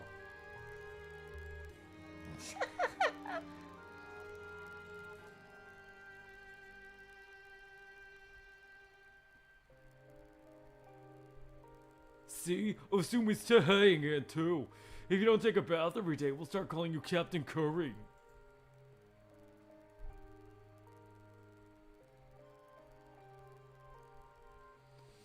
Oh my god, you're right, Chi-chan! We need Chie here! Chie would kick all their asses. Chie would kick all their asses. Because this is a curry thing. Oh my god. Captain Curry. I guess I got a nickname.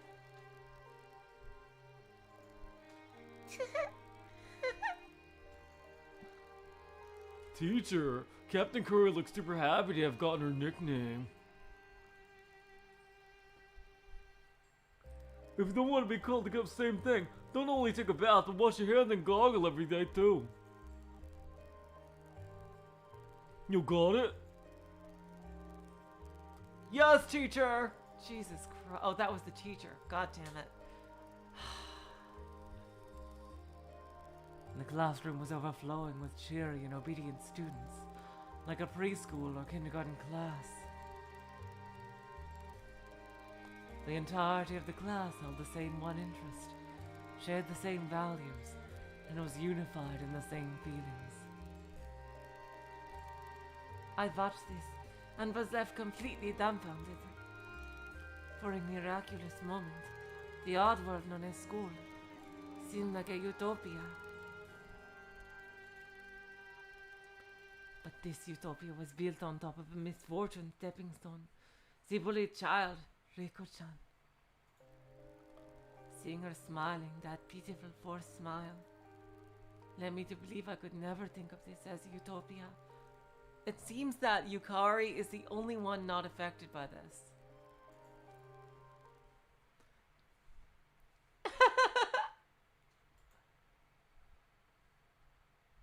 I bet you're the type who can't eat meat, because you can hear the animals cry, aren't you? Dad told me to thank the animal for the food, and not have anything left on my plate. I doubt animals want to be killed or anything, but even so you thank them. You still eat the meat. Oh, god damn it. That was... I doubt animals want to be killed or anything, but even though you thank them, you still eat that meat. I know what it is she's sneering at. The existence of those victims. The ones Reiko-chan called the nutrients of the heart. You're absolutely right, Alex. This is truly a miracle worthy of Burncastle. If it's true that they are essential nutrients, then we should also accept them with gratitude. As if we were eating meat lined up on the dinner table. No animal is born wishing to become our food.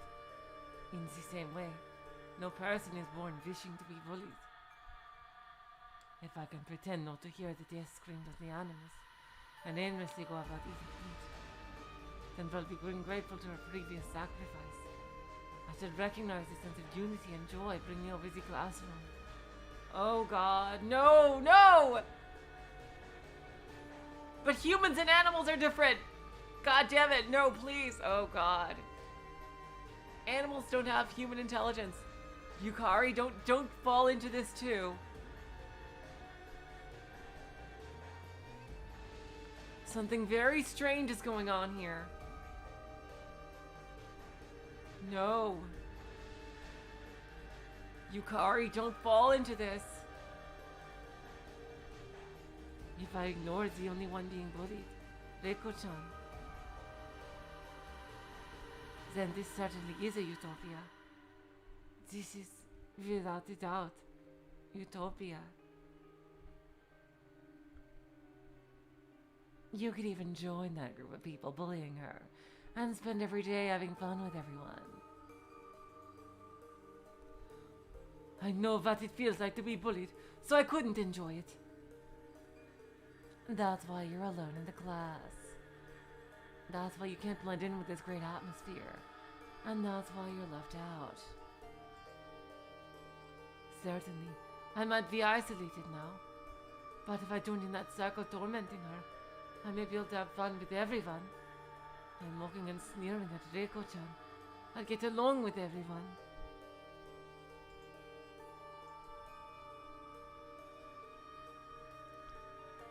Seriously, Chi-chan, I really hope she doesn't fall for this. It looks like you can't accept it. You're an interesting one. Just like Marie. Hell yeah! Pushing misfortune on someone. Standing proudly above them. That everyone can be happy as long as someone suffers. I just can't accept that! Hell yeah! Woo!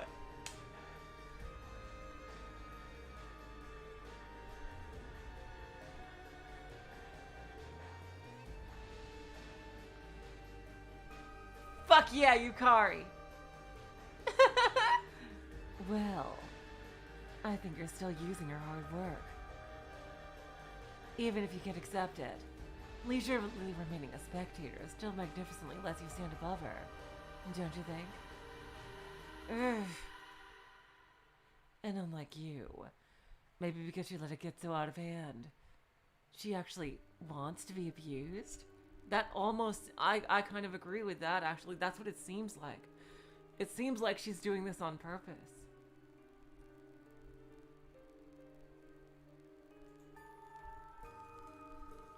But why?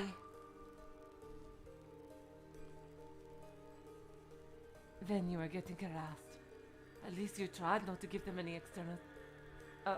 when you were getting harassed, at least you tried not to give them any external stimuli to work with.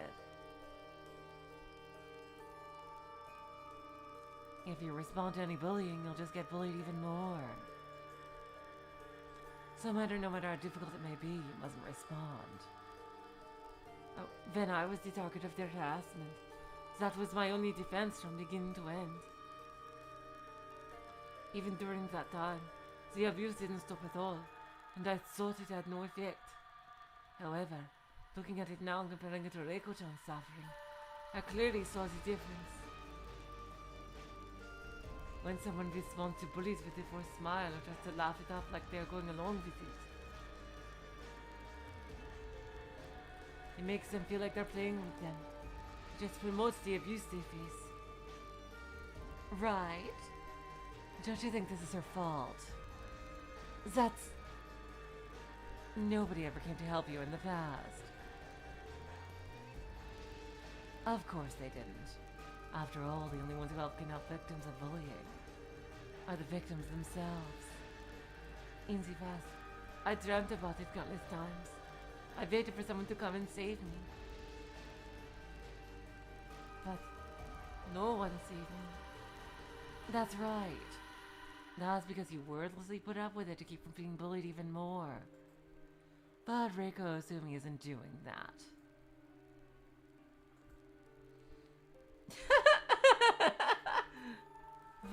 What's so funny? I very much enjoy seeing you torn between expressing the righteous fury that has blossomed in your heart and your desire to submerge yourself beneath the peaceful waves you've finally earned. I hung my head in disgust at myself. It seems that somehow she was able to read my thoughts. For just an instant, I thought I should do something for her.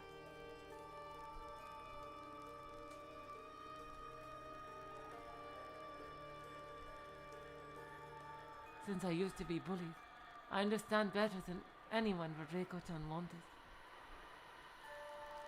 Even if it is just in my imagination, I want to force my way through the crowd and protect her. But if I did that, it would mean making enemies with everyone in the class. Boys, girls, anyone and everyone. At bullying Reiko-chan, everyone in the class is enjoying themselves as a community. Bullying her is just as habitual as watching a popular anime in the evening. Just the thought of pointing out each of her failures so they could mock her excited everyone.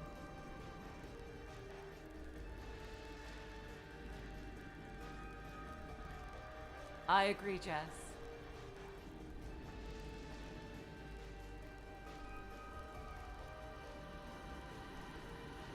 I agree 100% with what you just said, Jess.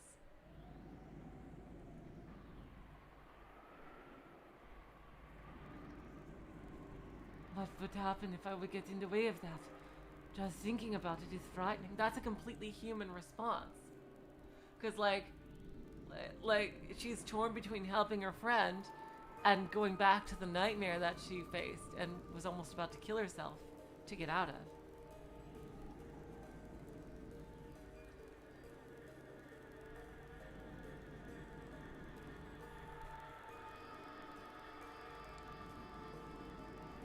If someone were enjoying an anime on television and someone were to suddenly shut that TV off, anyone would get upset and glare in animosity. Do you have the courage in my tiny heart to face the glares of everyone in class? Thanks to the miracle of her transferring here, you were able to sneak out of the bullied hot seat. It will be of your own will if you return to it this time. Just bear in mind, the convenient miracle you've been given probably won't happen again, will it? I knew that without being told. Right now, I'm just pretending to pity Reiko-chan, and all the while gritting my teeth. Because I am able to feel pity for her, there is a little leeway in my heart. Even so, I'm chewing over the idea of the joys of no longer being the victim.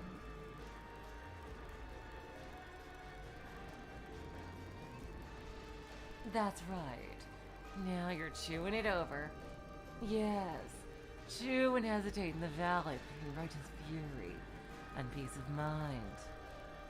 Yes, very good. Please chew it some more. Your soul is growing more and more delicious. It's steadily ripening, and its nectar is dripping out just like a trickling fruit. You're wonderful, Yukari. Truly wonderful, Yukari Sakaki! Drivel more from me. You can have all the good things in life and stay there forever and ever. So bite down tight on that joy of not being the victim anymore for me!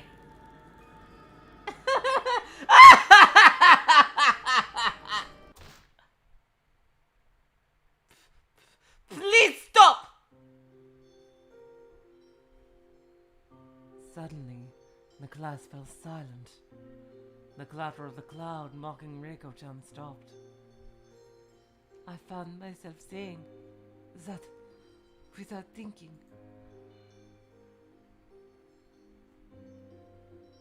Even I was surprised that the words came from my mouth.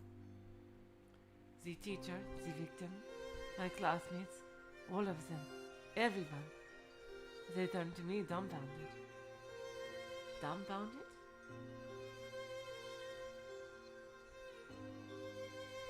Or was it silent amazement? Even though everyone in the class was excited and enjoying themselves by bullying Reiko-chan. Why did she do it? Her shouting seemed to them like someone dousing...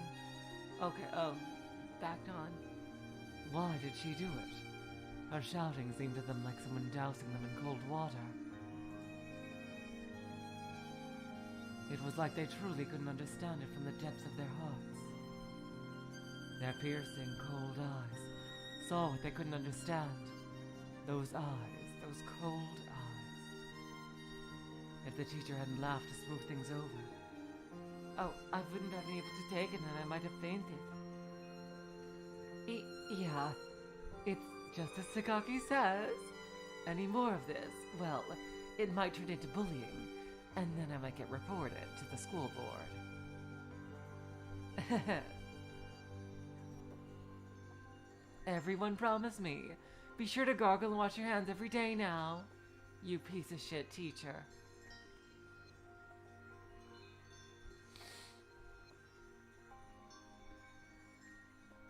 Oh, Void Dweller, I could so empathize with you. I hope everything is better for you now. I'm so sorry, Void Dweller.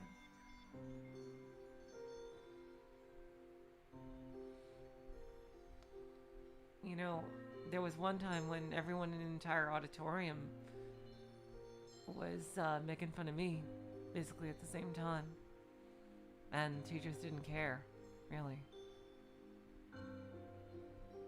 So, you know, I'm not just, you know, saying this out of my ass. I know from experience that people can be immeasurably cruel. And it's taken many, many years for me to even be able to think of saying that I didn't deserve that cruelty. Because for so many years that I was thinking that I deserve it just because who I am, but you know,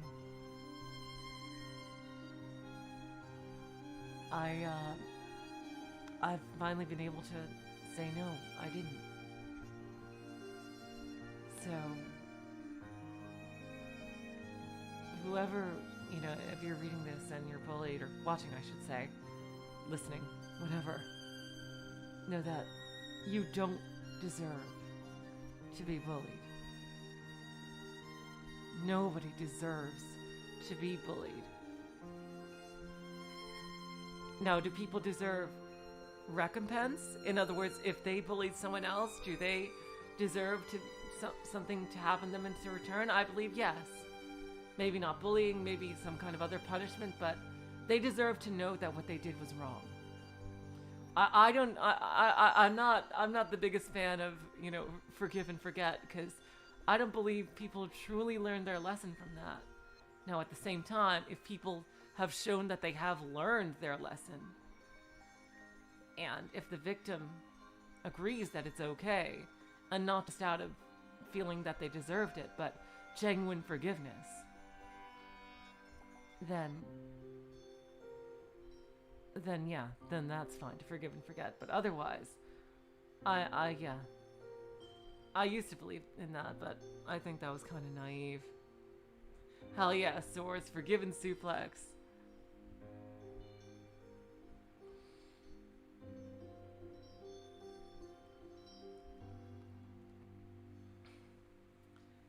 But yeah, you just gotta hang in there. Go to a counselor, preferably not at the school. Like, there should be some kind of services you can look up. Go to people who have the similar interests in you. Like, find a Discord that's friendly, and you know, maybe we should have a serious topics section of the Discord. Maybe we should. Where you can vent about life and things like that. You know what? I think we should. I think I'll make it after this. Exactly, Ji-chan. Purposes of sentencing in the criminal justice system, exactly.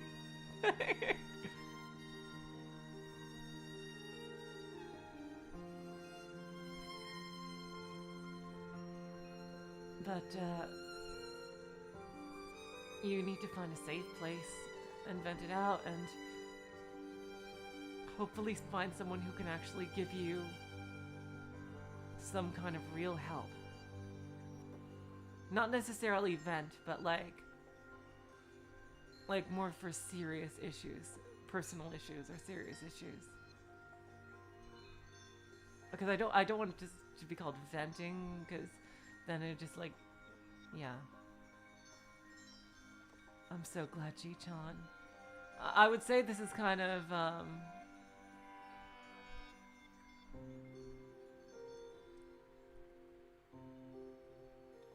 maybe off topic, but it's really not, considering the story of Higanbana is practically, just like Ryukishi wanted, Umineko for us to think about the story. I believe he wrote this for people to really consider about bullying and really think about it. So I think this is still on topic for the Let's Play and the story and Higanbana itself. It'll be kind of remiss to just, read through the story at this point, I believe, and not talk about these kind of issues.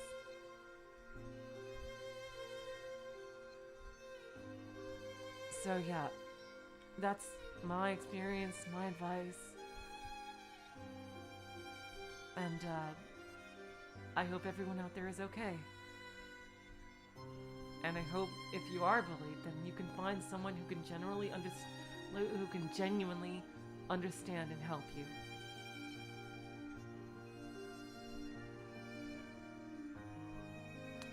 And now, back to the story. Until now, all of them would have happily answered yes, while some of them listlessly responded. Everyone seemed blatantly displeased, as if someone had rained on their parade.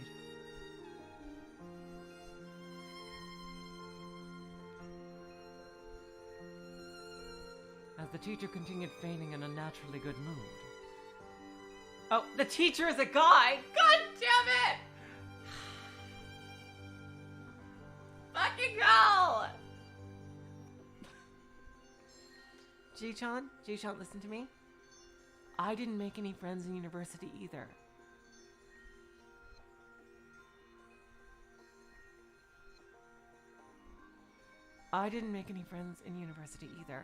I was still too scarred from middle school and high school to even try. It's okay, Ji-chan, it's okay.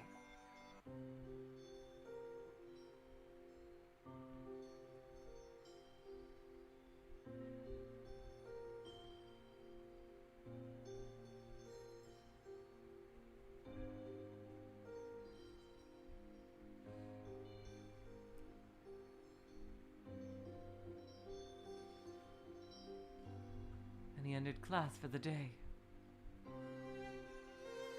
Then finally, Yukari-chan was released from the glare of the crowd.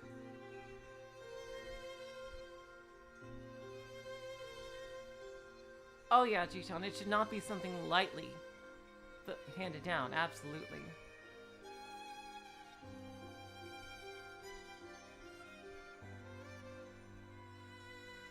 Oh yeah, totally. Like, the war on, this is going off topic, but I could say, the whole war on drugs thing was just, like in the 90s, we just innocently got through the whole DARE thing, but, the true horrible motivations behind the war on drugs is just sickening when you think about it, so, yeah, you have to be very careful about punishment and criminal punishment. It's interesting that you're, studying it. It's really interesting that you're studying all that.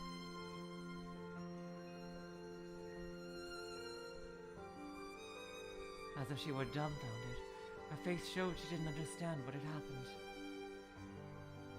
Oh goddamn, she was, narrating. Then, our eyes locked. What did I do? What happened just now? It seems she didn't even know that. I don't understand. I could hear the quiet chatter in class, uncomfortable muttering, or possibly whispers. And then they would savagely twist their gazes toward me. All of their eyes were watching me.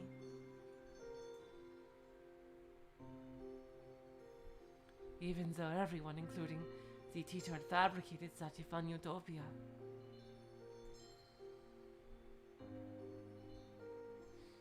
As if asking why I went and ruined it all, countless accosting eyes, they're looking my way. Yeah, Jess is correct. Jess is correct. For a time, all the two of us could do among them was stand dumbfounded, our eyes fixed on each other. That's something you can go into more in the Discord. Yeah.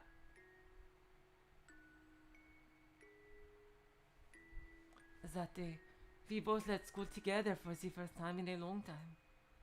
In the bright red sunset, after a long time, we went home together. It was the most 90s thing ever, Ji-chan. It was almost comical if you take the connotations out of it.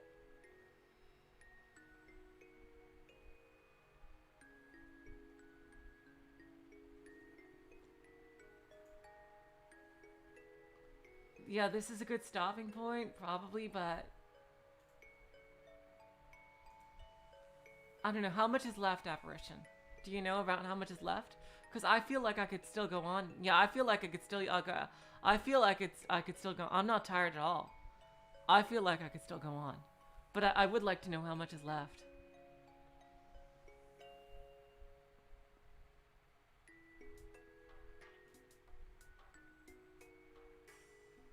Oh wow, I didn't realize how long this story was. Damn, jeez. Overall an hour, I'm fine with that. I am not tired in the least. Yeah, I'm fine with that. We'll do until the end of this scene then. If it'll take an hour, that's fine. It'll be a little bit over a 3-hour stream, but I'm not tired. So yep, let's go. Yes, it does, Void Dweller. Yes, it does. When she first transferred, we often did this. But after she started being bullied, somehow our relationship became awkward and distant. Thinking back on it, I was cruel.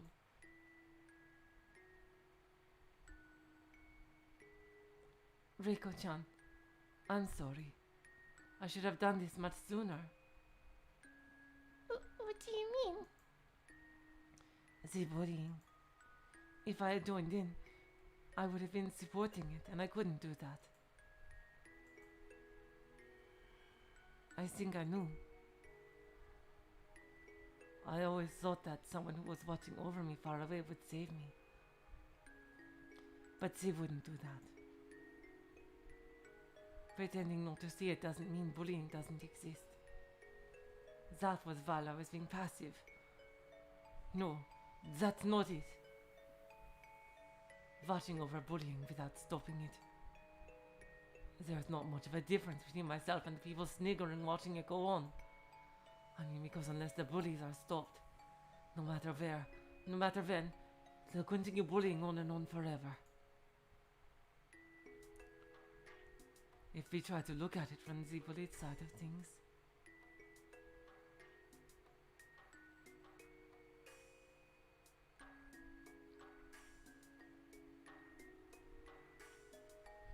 really, James? So the, wait, so the first story in Second Night is short? Okay. I may as well do that then. And a first night and a bit of second night in one stream. Okay, cool. If we try to look at it from the bullied side of things, not stopping it is the same as allowing it to happen, right? But everybody seemed to be having fun. Maybe everyone was having fun, but Reiko-chan, you weren't having fun, were you?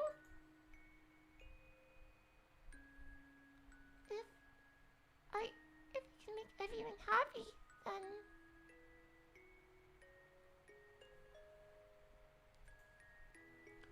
But are you saying this was fun for you? Like hell it was fun for you. I chose not to keep my mouth shut in the face of what seemed like inescapable bullying. But from Reiko-chan's perspective, she thought she was being useful to everyone by being abused. That was a lie. A lie she deceived herself with, so she wouldn't have to face the pain within. Reiko-chan, I wonder just how long. How long have you been deceiving yourself with that lie? Believe me, Yukari, it can go on for years. But I'm always the one doing bad things, and everyone seems to be enjoying themselves. But was it enjoyable for you? If everyone is enjoying themselves, then I'm having fun. Liar! Usota! Jeez, I've had enough. Keep fooling yourself. Fool myself? Reiko-chan, you're just forcing yourself into thinking that it's fun. It's because you couldn't get away and no one would help you. You've just chosen to lie to yourself and trap yourself in sadness. But you know, you don't have to do that anymore. Why? Because I'll protect you. Woo! I'm worried if there's a lot left in the story. If there's a lot left in the story, then I'm worried. I don't know. I think there might be a twist coming up. There's gotta be. Because this seems like it could almost be the end of the story. But if there's enough left in to do like quite a while, I think there's might be. Oh man, if only Oe were here to see this. She would love that you said that, Void Dweller. Protect me? I've decided. I've had it being scared of bullying. Since I don't want to be bullied myself, why should I stand by and watch while someone else gets bullied? I'll never let that happen again. Damn, Yukari's so badass now. Reiko-chan stood astonished against the world, painted by the colors of the evening sun. Oh, I had purged all of my feelings at once. I was huffing and puffing, and my shoulders motioned with my breathing. Yeah, for some reason, doing that made my mind feel refreshed. It was cathartic. Now keep in mind, in this school, they are absolutely brutal. They could easily get violent. I am kind of worried for Yukari's safety. Because this school, like, they go very violent with the bullying at times. I am quite worried for her. I hope she can learn some martial arts. Oh, Jess. I wish I was too.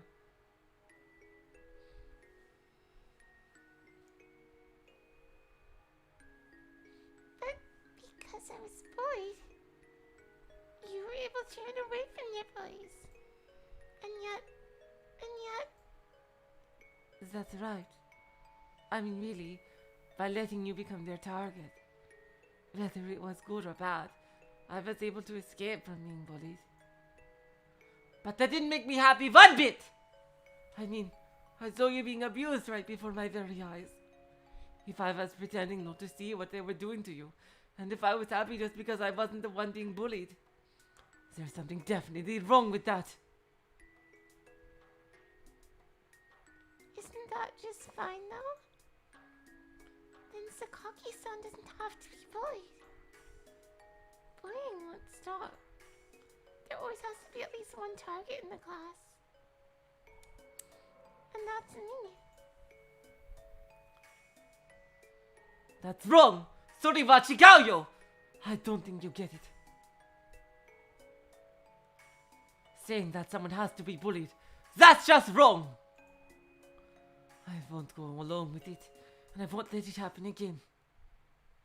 Sakaki-san.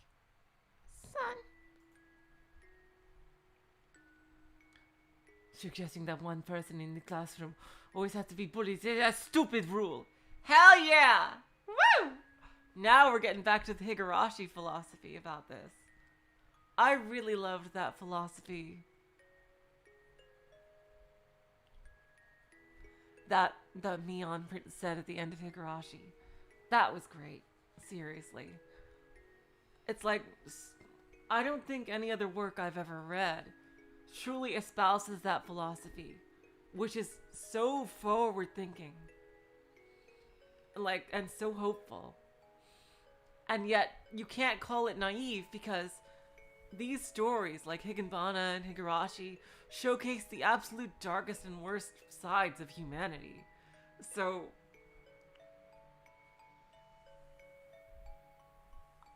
and in a way that, in that Ryukishi way that is both over the top and believable at the same time.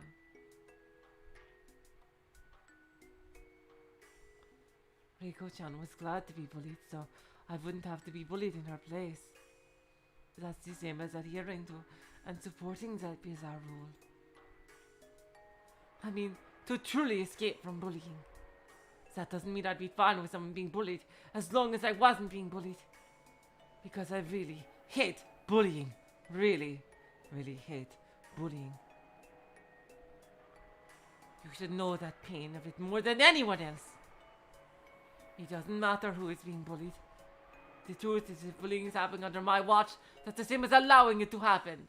Damn, Yukari, holy shit. And I can't let that happen. For someone who has never been bullied before, bullying might be fun. For them, it might seem as entertaining as gathering everyone and watching a TV show. Because I know what that kind of pain is like. I had to stand up to it. As someone who wouldn't put up with bullying, I spoke up, and it was my duty to fight it. Never again. I'll never just watch you be bullied, and say to myself, I'm glad I'm not the one being bullied. But if you do that, Sakaki-san, you might end up being bullied again. You say bully me again. I'll tell them flat out to stop it and completely ignore them. I won't give them the pleasure of being their target. And next time you can save me, Reiko-chan. Me? Yep. Next time, you will. Of course. If you end up being bullied, I'll be there to save you. And then if it comes to it, if someone else is being bullied, let's fight for that person.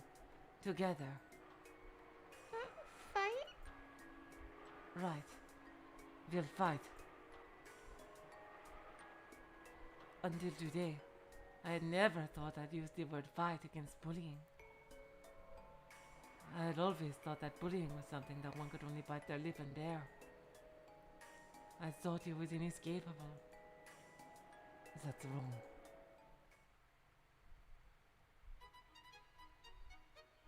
Let's fight it. Let's fight the bullying. But you can't stop bullying.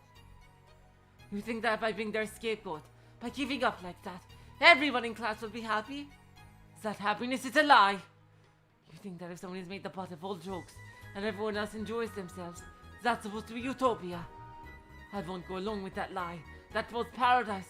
Not anymore. I won't. Are you saying it's wrong to try and make everyone happy? Yes. But Reiko-chan, stop it. You don't have to think like that anymore. By thinking like that, she had been protecting herself and her heart. I think that having that protection taken away must be hard for her. She thought that she was being useful to everyone, and so she put up with it. The pain of having that role taken away from her Must have been crushing. Reiko-chan's eyes began welling up in large teardrops. And those tears reflected the colors of evening sun. Enough! How about you stop covering up that bullying with your tear? You're just doing it to make them feel good. And since to them you seem amused too, you cause them to misunderstand and their bullying is fun and games. How about saying a strong no to the bullying and ignoring them until it stops? I'll help. I'll always be with you. So, you don't have to suffer alone anymore. Reiko-chan, unable to stand it, finally buried her face in her hands and cried. The pain, sadness she must have been hiding until now, deep within her chest, came pouring out. Oh my god. I also, for some reason, wanted to cry with her, and suddenly the tears came. My tears were warm, and they clearly showed the colors of the evening sun. The same colored tears she was shedding as I was must have been warm as well. I once saw bullying. I'll never... Right. We can't just simply be rid of it. But you know, I won't let stuff like that false Utopia fly ever again. In that happy Utopia, everyone has fun bullying me. Something like that is definitely not a utopia. I mean, everyone might seem to be enjoying themselves when they're bullying you, Reiko-chan. But when you're not there, they get really upset. It's almost to the point where they die of boredom because they can't bully you. Isn't a utopia a world where every single person is always smiling together happily? If that's true, then if Reiko-chan can't be happy, then if Reiko-chan is the only one sad in a world where everyone laughs together, I will not, absolutely not, allow it to happen. But everyone seems to have so much fun bullying me. There's nothing fun about it. Everyone's just crazy. Sakaki-san, you've been bullying kids, so you don't know it. The truth, maybe bullying is really fun. As long as everyone is having fun, then bullying is fun too. It doesn't matter if everyone is enjoying themselves. I don't want a world that can only exist because of someone else's sadness. Woo!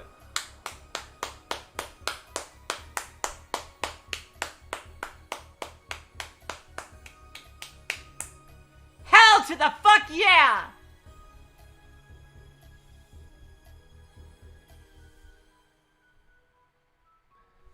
God, Yukari took like 5 levels in badass. The bullied ones can fight back against bullying with their own strength alone. So I'll save them, and we'll fight back. Now, Yukari, I know you're filled with righteous indignation right now, but you need something more than ignoring and saying to stop. You need some kind of power behind you. I hate to say it, but I love your attitude. I'm finally free.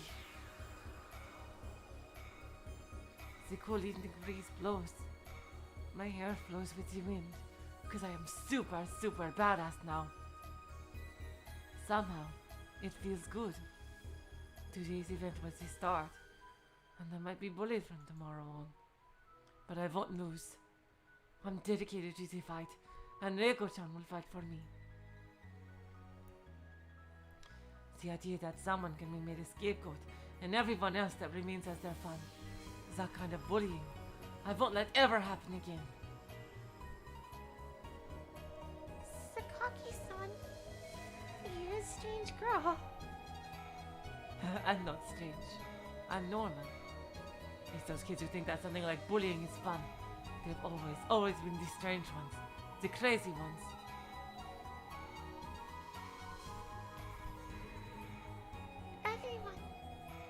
Everyone enjoys bullying though. Ooh. Bullying. Bullying isn't fun. But it's because Koki-san And I won't ever, no matter what.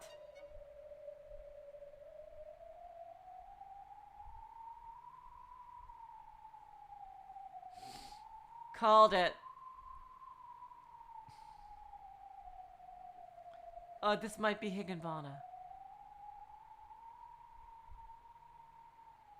I don't know who's talking, but this is either, I don't know if this is Higanbana or her.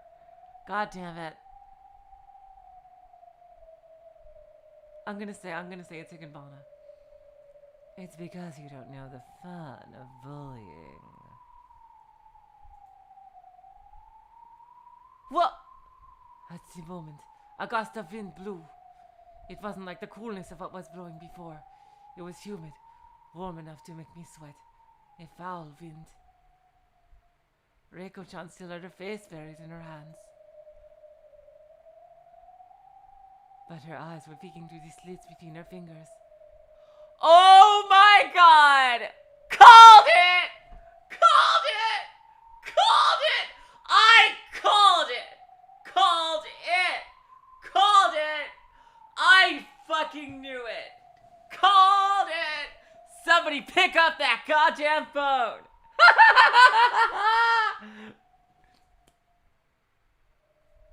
From there, pure black eyes looked out onwards.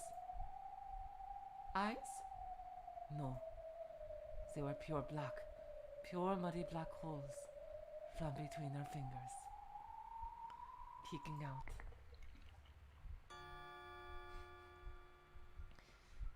Bullying is fun. Everyone loves it. When someone is bullied, everyone in the class becomes one. There are no boys, girls, or teachers. Everyone surrounds me. Hand in hand, they form a ring. Even though everyone gets along. Why don't you join that ring, Sakaki-san? Huh? Reiko-chan? Sakaki-san. Why don't you join the bullying? It's fun. It's addictive. If you join in the bullying, you can take anyone's hand. Bullying won't stop. It can't stop. That's like waiting for the sun that rises at dawn and seeks the dust to disappear. Humans cannot live without the sun. Everyone takes their hands and forms a ring for the sun. Everyone, let's dance with joy. Let's form a ring and dance. Everyone, let's smile and have fun together. If we remember that, no one can forget. No one can escape now. Oh God! Oh God! Oh God! Oh God! Oh God! Oh God! Oh God! Oh God! No one can get away from the fun of bullying! Reiko-chan? No one can escape now! No one! No one. Tormenting people. Everyone has fun and everyone feels good. Once they experience it, it's addictive. So addictive they don't forget it. Once they start, they can't live without bullying people. Sakaki, why don't you bully me? If you did, I just learned the greatest pleasure you can experience as a human being! You'll get along with everyone, even those bullies who ridiculed you. Isn't that wonderful? If you cooperate and humiliate the scapegoat with everyone, you'll be invited through the gate to the Utopia, where you can be friends with everyone! And yet you won't go? I don't get it. I don't get it! I cannot understand you. Until now, everyone has come to see the bullied child. When they're being bullied, they make faces like the world is gonna end and hate bullying. And yet, I appear to take their place, and yet they bubble into joining the ring of bullies. But you're strange, weird. You won't allow bullying, won't accept it. Let's fight it together.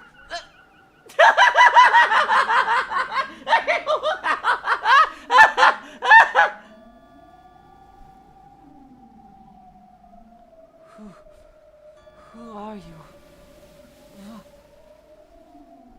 Then Yukari saw something strange. It wasn't Reiko's strange smile before her eyes, but something far behind her. Beyond her stood a curved mirror. A dump truck or something had probably hit it. It was bent a bit, and instead of facing a side alley, it was facing this way.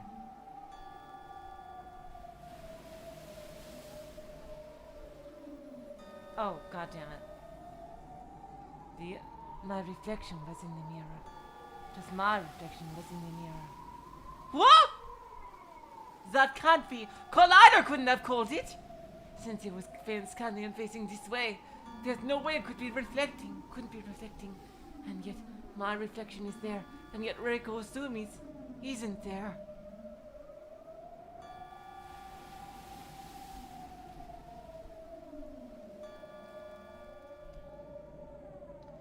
Yukari stared at the mirror. Oh, Yukari stared at the mirror, and Reiko looking back and forth over and over again. When the ominously smiling girl directly in front of her, nevertheless, the curved mirror showed no one else but Yukari. I fucking knew it. I'm sorry. I'm too used to Ryukishi's writing style now. It was way too weird. It seemed everyone was like enraptured by her.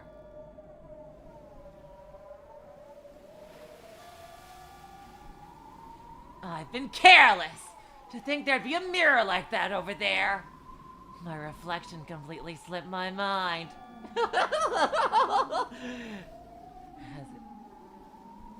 As if to simply allow her reflection to appear in the curved mirror, she clapped her hands. Come on, Marie. We need your help. Marie! Marie, you can be Yukari's stand. Come on, do it.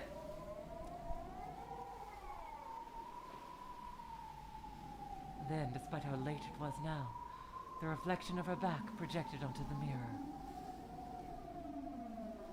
However, oh, she has a true form. Okay. However, the figure that reflected there was a different thing than the girl who stood before her. And now she finally realized there was no room for doubt. Reiko Osumi wasn't human. Who are you? You're not human.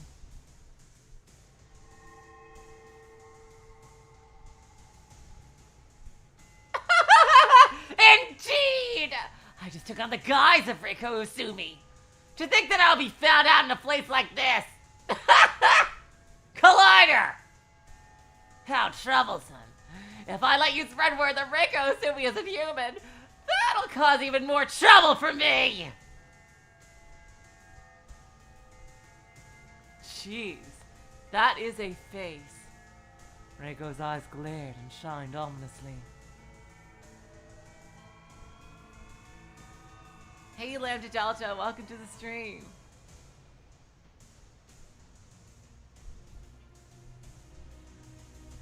Now it's this super badass song. The freaking Terminator / Vegeta theme.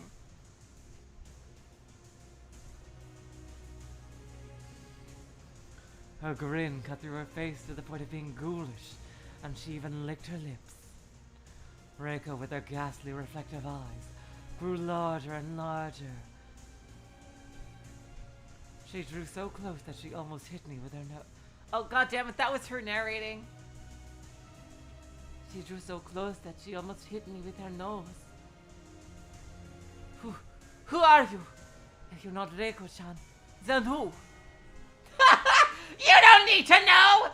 I'm gonna eat you right here! Slurp you up, see?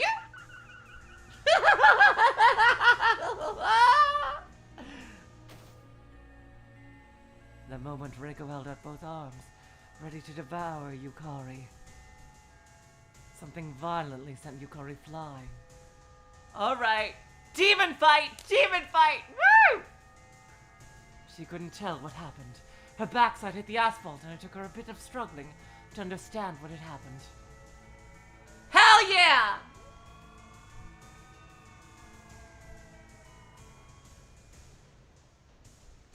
That's as far as you go, Reiko Usumi-san, if that is your real name.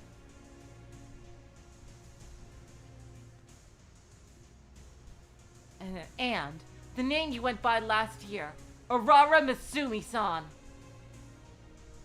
Oh. Why, if it isn't Mezzo Marie! Somebody finally recognized me by that name. Oh, yes, yes, yes. I feel like Star-Lord. Who? So you're the one who's been sniffing around my territory!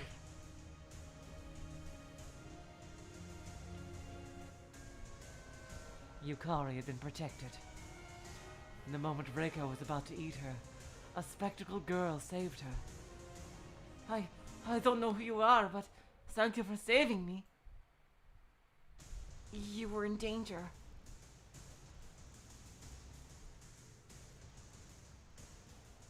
This person is a yokai. Furthermore, she's the very, very nasty kind. So there are yokai that aren't nasty then! Marie, you say such amusing things! Please, don't come any closer than that! I won't let you have this girl!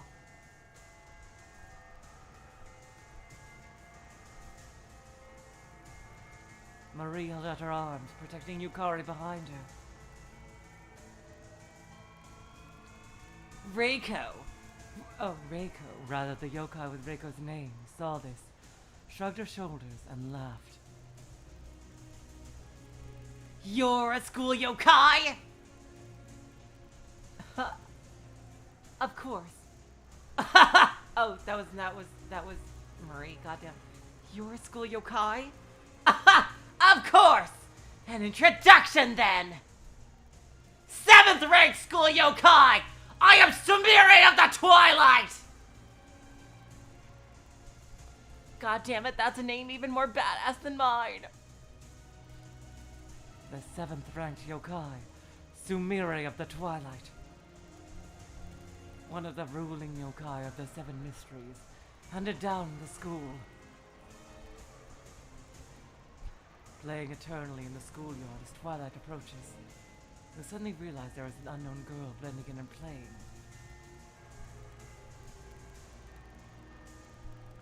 Even if you wonder if she's someone's friend, nobody seems to care. And even if you ask everyone later, she is a mysterious girl that nobody knows. But if you follow after that girl, even though the darkness of the night is near, you won't realize it and you'll play forevermore.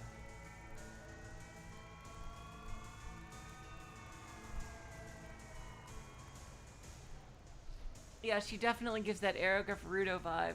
I'm giving her the Evatress voice just because she's a little brat and she's like a powerful villain who's also a little brat. So yeah, I think that kind of fits her. That is a rumor of how you would be spirited away.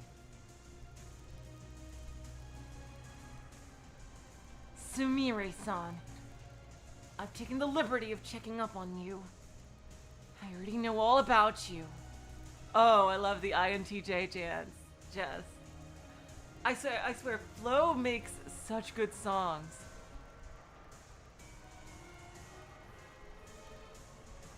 I sometimes wish some of Flo's songs would be extended. Like, I love the full song of the Takano rap. Like, freaking, that was great.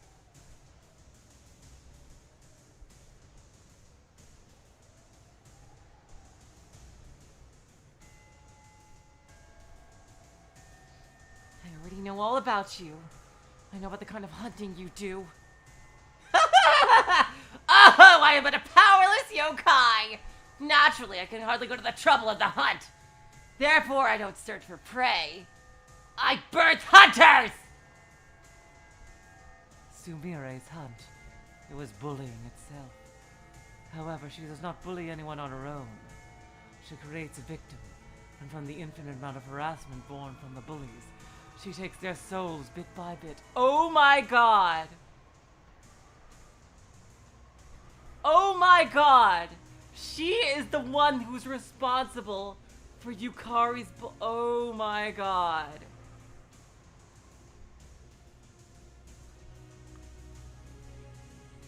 Last year, you presented a transfer student in class 6 named Misumi, and she became the victim. The instrument you needed to turn the entire class into bullies.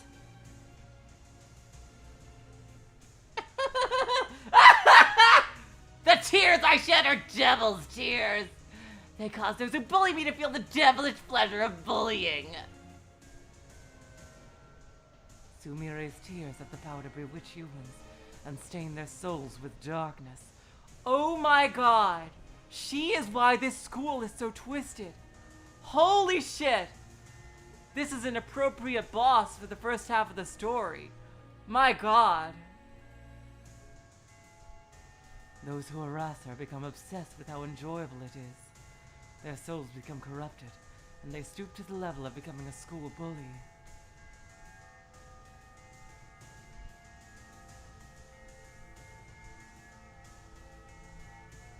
Before, you deceived the entirety of Class 6 with that power, and turned them all into those terrors.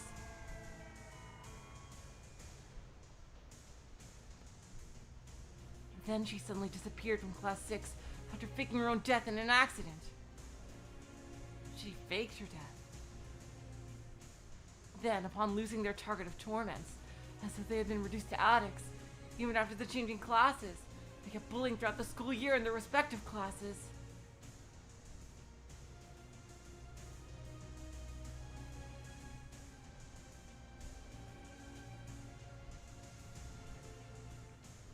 That bullying scrapes away at the pit of a victim's soul, and that is presented to Sumire as the spoils of the hunt.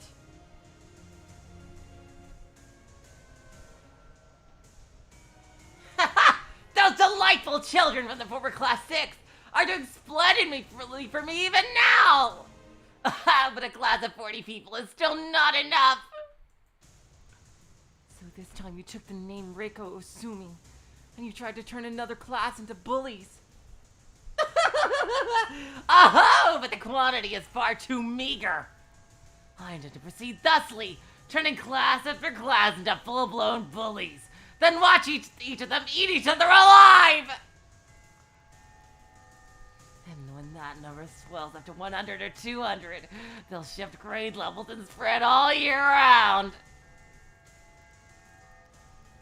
Before long, the entire school will be blooming with my bully flowers.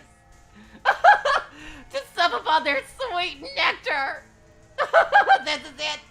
This is the refined hunting of Sumire of the Twilight. Tricking those people and turning them into bullies. Causing so much bullying in so many classrooms. Have you thought about how much suffering you've caused? You're a strange one, Marie! What's wrong with a yokai deceiving a human? Besides, as you know, us yokai can't do anything but entice and deceive. Moreover, if they hearken to our words and surrender their hearts to us, it's by their own human wills! And what do you think I did in this class? All I did was spill some cafeteria curry. Those children are the ones who approached me, made a laughingstock of me, and persecuted me. Cruelty is their nature! Sumire was cackling. She was sneering at how shameful human beings are. It was apparent that her tears had devilish power, but her power was not absolute. Like how Yukari opposed it. It is not impossible to fight against the temptation to haze. However, that wicked temptation to sneer at people's failures is surrendering your soul to the devil. What kind of person? Why would anyone create bullying? You should have obtained plenty of souls through that hunt, Sumire-san. I'll ask you now. Please stop your hunt. You're telling me to desist?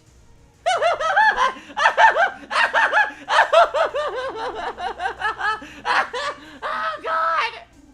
Oh, my God! I heard from Higanbana! I heard that Meso Marie was a troublesome creature that gets in the way of hunts. Regardless, we are school yokai. We have the freedom to hunt. And we have the freedom to stand in the way as well. And so, as a matter of course, I have the freedom to decline your suggestion for me to stop. I'm asking you, please leave Yukari-chan's class alone.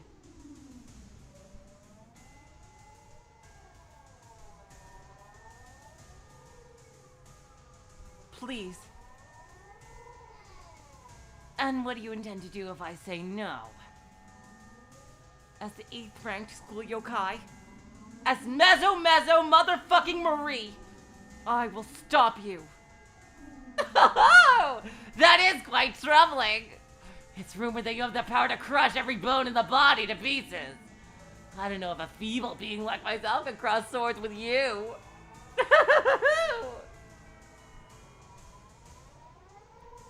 She said as much, but Sumire snickered with sarcasm. Seductively. Actually, no. I was just trying to alliterate. Among the school yokai, she was certainly of the feeble sort. But the same could be said for Marie. Marie swallows with a gulp, and she prepares herself. Yokai cannot be persuaded with words. They have to be taken down by force. That's the only way to persuade a school yokai. It's their unwritten rule of diplomacy.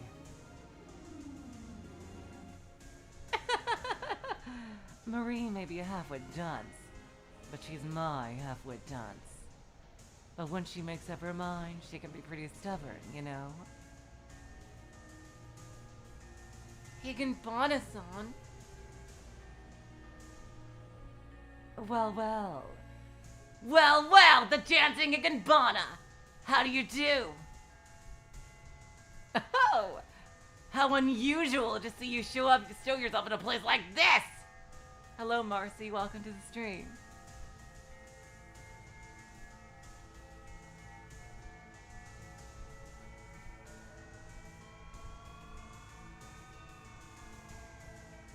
Suddenly, Higanbana was on top of the wall. Looking down on the two facing off, she was laughing. Marie, you found out Sumire's true form, yeah? The way the former girl was from class 6 was acting was too strange. So I thought maybe it was like this. Higanbana seemed to make fun of her with a smile. Marie let loose a brief sigh. In all likelihood, Higanbana knew from the very beginning that everything was Sumire's hunting game. She must have thought it was amusing watching the clueless Marie running around every which way. You could have told me, Higanbana-san. Sometimes you can be so mean. You really don't get what I'm all about, do you? But Marie, you're so fun to watch. Anyway, Marie, So you're fighting to protect Yukari. Then, shouldn't you fight Sumire-chan seriously? Eh? Oh, come on. You really are a dunce. Don't you know your demon power? Well, Yukari, you understand, don't you? If you defeat Twilight Sumire, Reiko Sumi, then what'll happen starting tomorrow? Yukari, who had been left out of the conversation, was suddenly sucked back in. Don't you get it? If Reiko Sumi suddenly disappeared, starting tomorrow, what would happen to the bullies in your class? You don't mean... How despicable. Marie finally realized it. She can't easily defeat Sumire.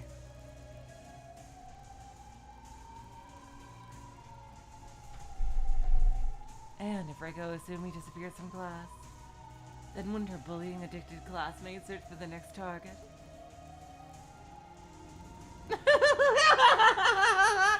As long as Reiko Sumi is there, just who is it that escapes the brand of the bullied child? You don't mean... You, dumbass! Bullied child, Yukari Sakagi!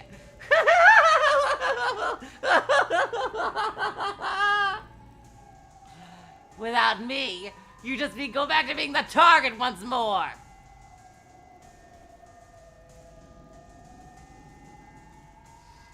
You were just teased by a number of former Class 6 members!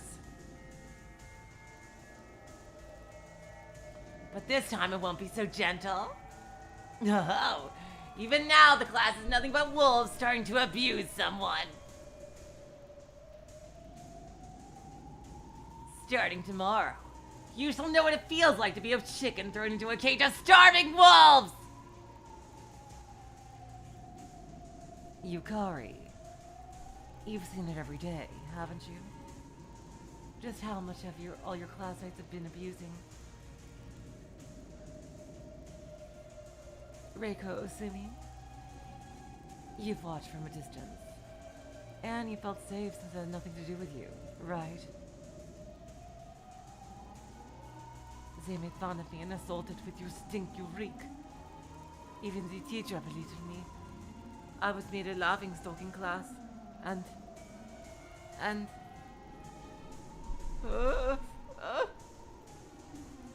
Once again, a repulsive feeling crawled up Yukari's spine.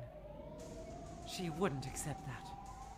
The suggestion that ever so slightly, somewhere deep in her mind, she saw Reiko being bullied, and was glad it wasn't her. That was something she couldn't accept. And starting tomorrow, she would suffer again. It was guaranteed, and she was afraid. You don't like it? Being bullied by the entire class, that is. Let's fight the bullying together. Oh my god. If only you know who you were talking to. You have no friends to fight with, dumbass. You'll be alone, humiliated, and even the teacher will sneer at you. You think you could fight even then? Even when there was just a few former class, 6 people doing it, all you could do was ignore it. This time when you're bullied by the entire class, just how will you fight it then? Huh?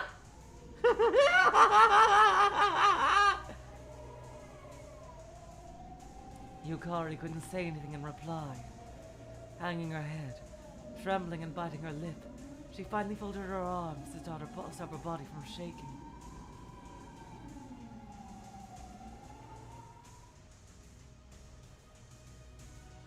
Marie couldn't say anything in response either. The desire to save Yukari. The desire to stop Sumire's hunt. Her resolution hadn't wavered one bit, but she still didn't know how she could fight back. Marie wasn't afraid, but her whole body shook from frustration.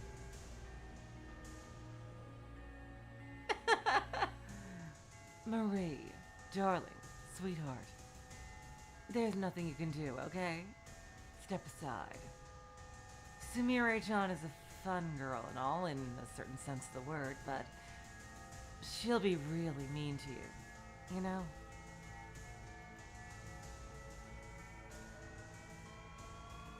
I won't budge. I won't stand by and watch as Yukari-chan is mean to pray for yokai. Oh! And how about you try fighting me? Perhaps the terrifying Mezo-Mezo-san's arm will so try grabbing me and crushing all the bones of my body. Ooh, how scary. Sumire slowly walked up to Marie.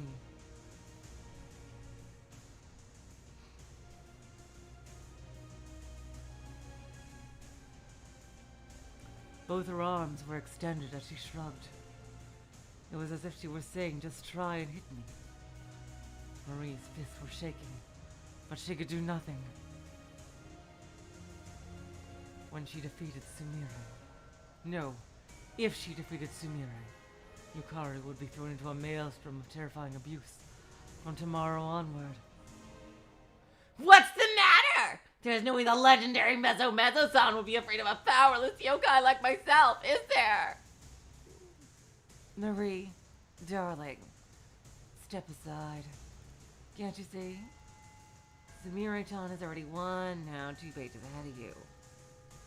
But I won't budge. I said I would protect Yukari-chan. Foolish, Marie. Even though I keep telling you there's nothing you can do.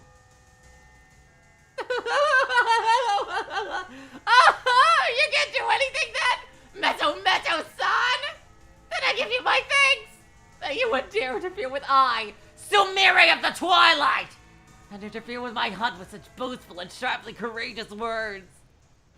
I wholeheartedly commend you. Just let it go. After all, you still don't know the loneliness of our world. Well then, I'll be the one to teach you that!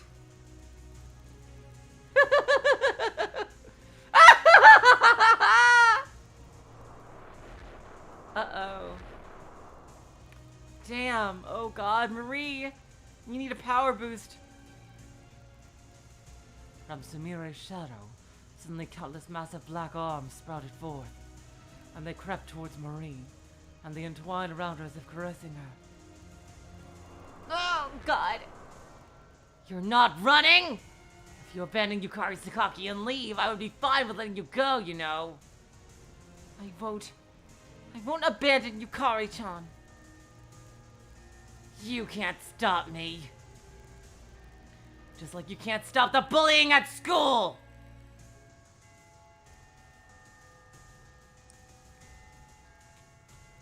I'll teach you just how rewarding your foolish resistance is!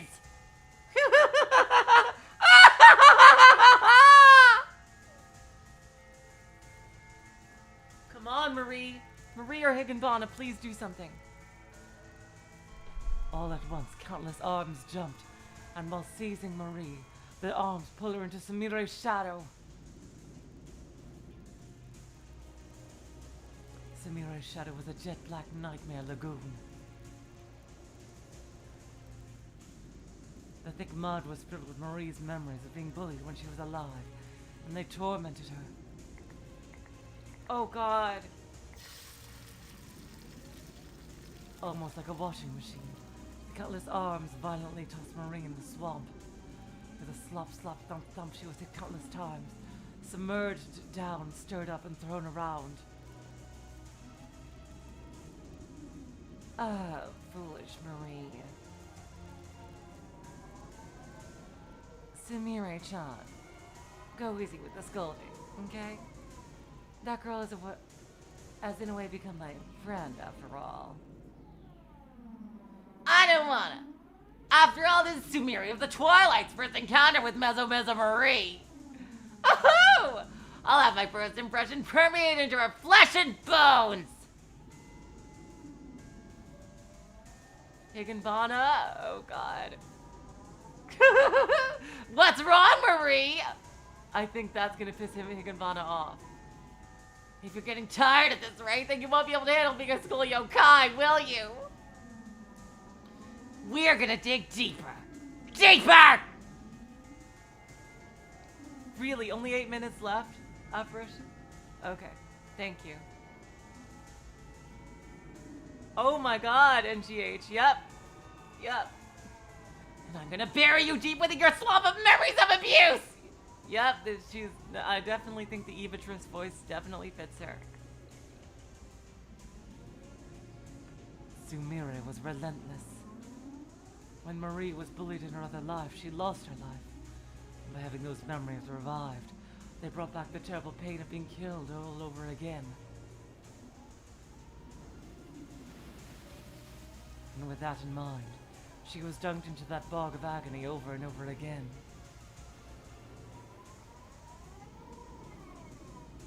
Maybe, you know, we can teach Higanbana a lesson by the end, you know, Jess?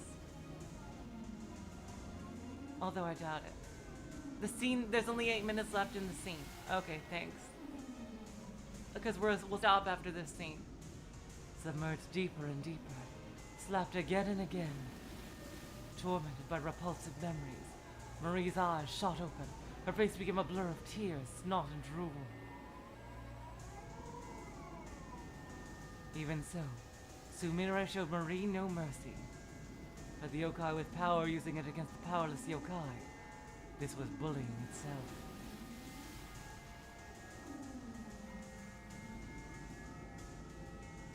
Being shown that grand spectacle, Yukari couldn't move.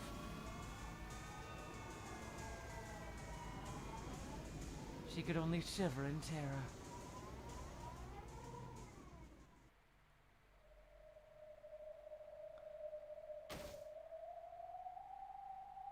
Okay, then I think that's a good idea to stop after this scene, and then do the last little bit of it and start number 2 in the next one. Before long, the quivering shell of Marie, damp with tears and snot, was tossed to the curbside. After the merciless Sumire's torture from hell, about as much would be expected. It was so relentless that even Higanbana surprisingly left in the middle of it. Yukari rushed over to the girl who had become her martyr in order to protect her, and shook her body. Hang in there! I'm sorry. I couldn't be of any use. No, thank you. Thank you for fighting for my sake. Don't lose. No matter what. A thing in between. What do you mean?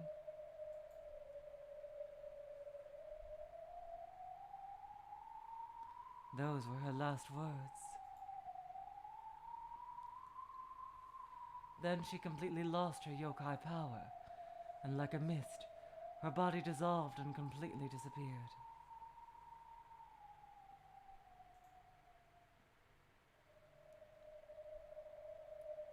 Uh-oh. For now! No, until the end of time! I don't think she'll bother me or anyone ever again. What a cruel person. Marie blurted something out about protecting you, right? Then I've decided! Starting tomorrow, I'm gonna completely disappear. Starting tomorrow, the bullied child in class will be you, Yukari Sakaki!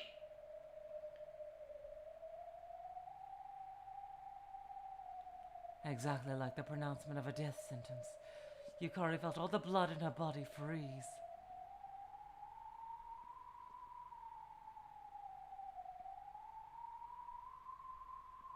Exactly, Alex.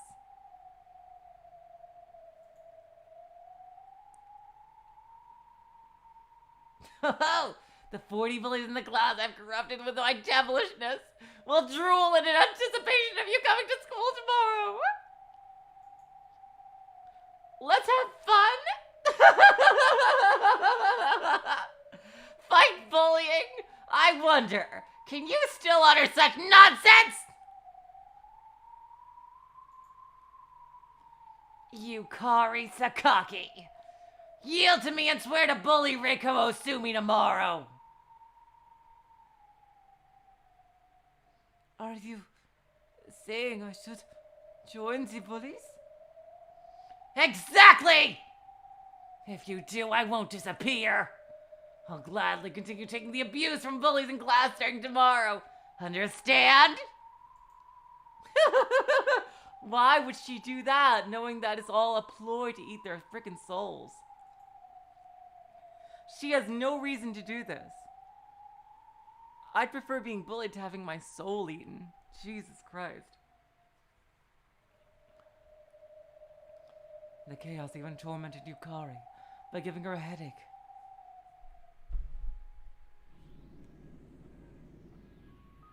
If you're not bullied, you're bullying! That's the providence, the divine law of school!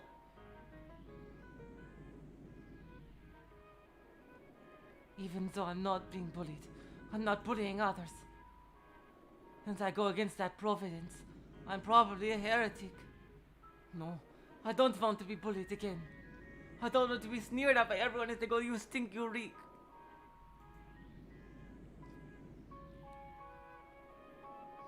Exactly, the Void Dweller. The Soul Cairn sucks.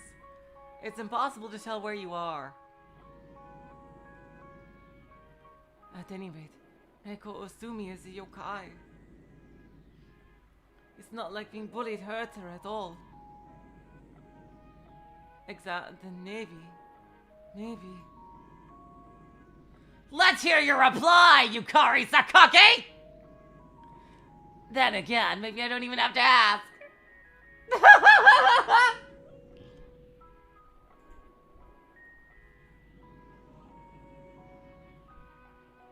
I refuse. Oh, I thought so!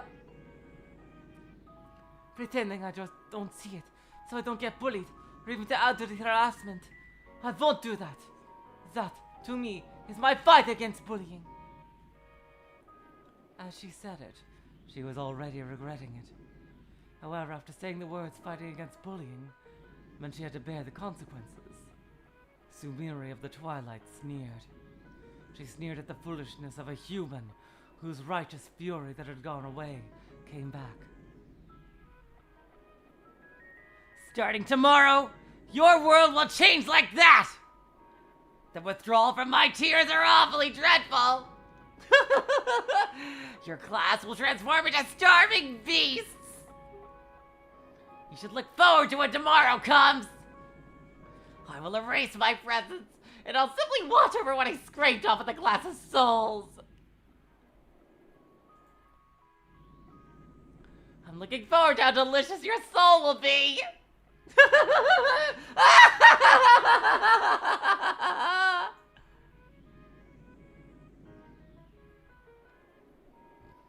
Leaving behind a cruel laugh, Sumire disappeared. After that was only the usual scenery from the end of a school day. It made it seem like the terrifying spectacle from only seconds ago was like a daydream or a hallucination. But it was clearly not a daydream. The yokai's horrifying promise of tomorrow was burned into her mind.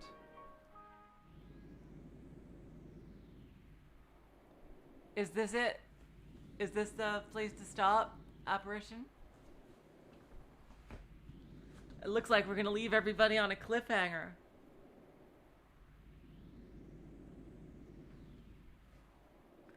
Damn, what, seriously, what a one to end on.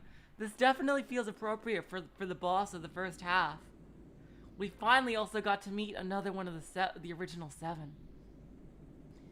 We've met half of them, actually, now. This is it? Okay. So yeah, this is the last time I'm gonna be saving on, here. It is, but it's also quite late, Void Dweller. Yeah. So, damn, this was awesome. This was fucking awesome. Seriously. I hope you guys had as good a time as I did. Because that was amazing. I really hope that, looks like we're gonna have hopefully like a big victory twist. I hope that Marie can defeat Marie can defeat Sumire of the Twilight.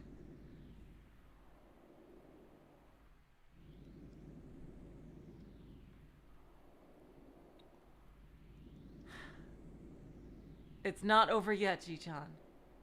Oh yeah. So next time, tomorrow actually, we are going to be starting a brand new half of Ever 17.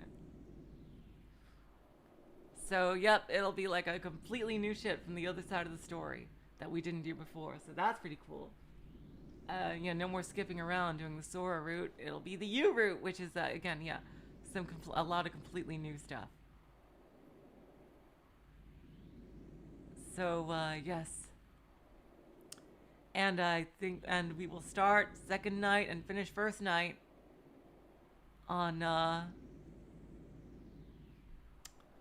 Tuesday, I believe. Yes, of Higanbana. So yep, we're definitely halfway through the story, because first night is, I believe, longer than second night overall. Alright guys, thank you so much. You are all amazing. Until next time, I will say, so long, farewell, auf Wiedersehen, good night. You are all the sweetest of hearts. See ya.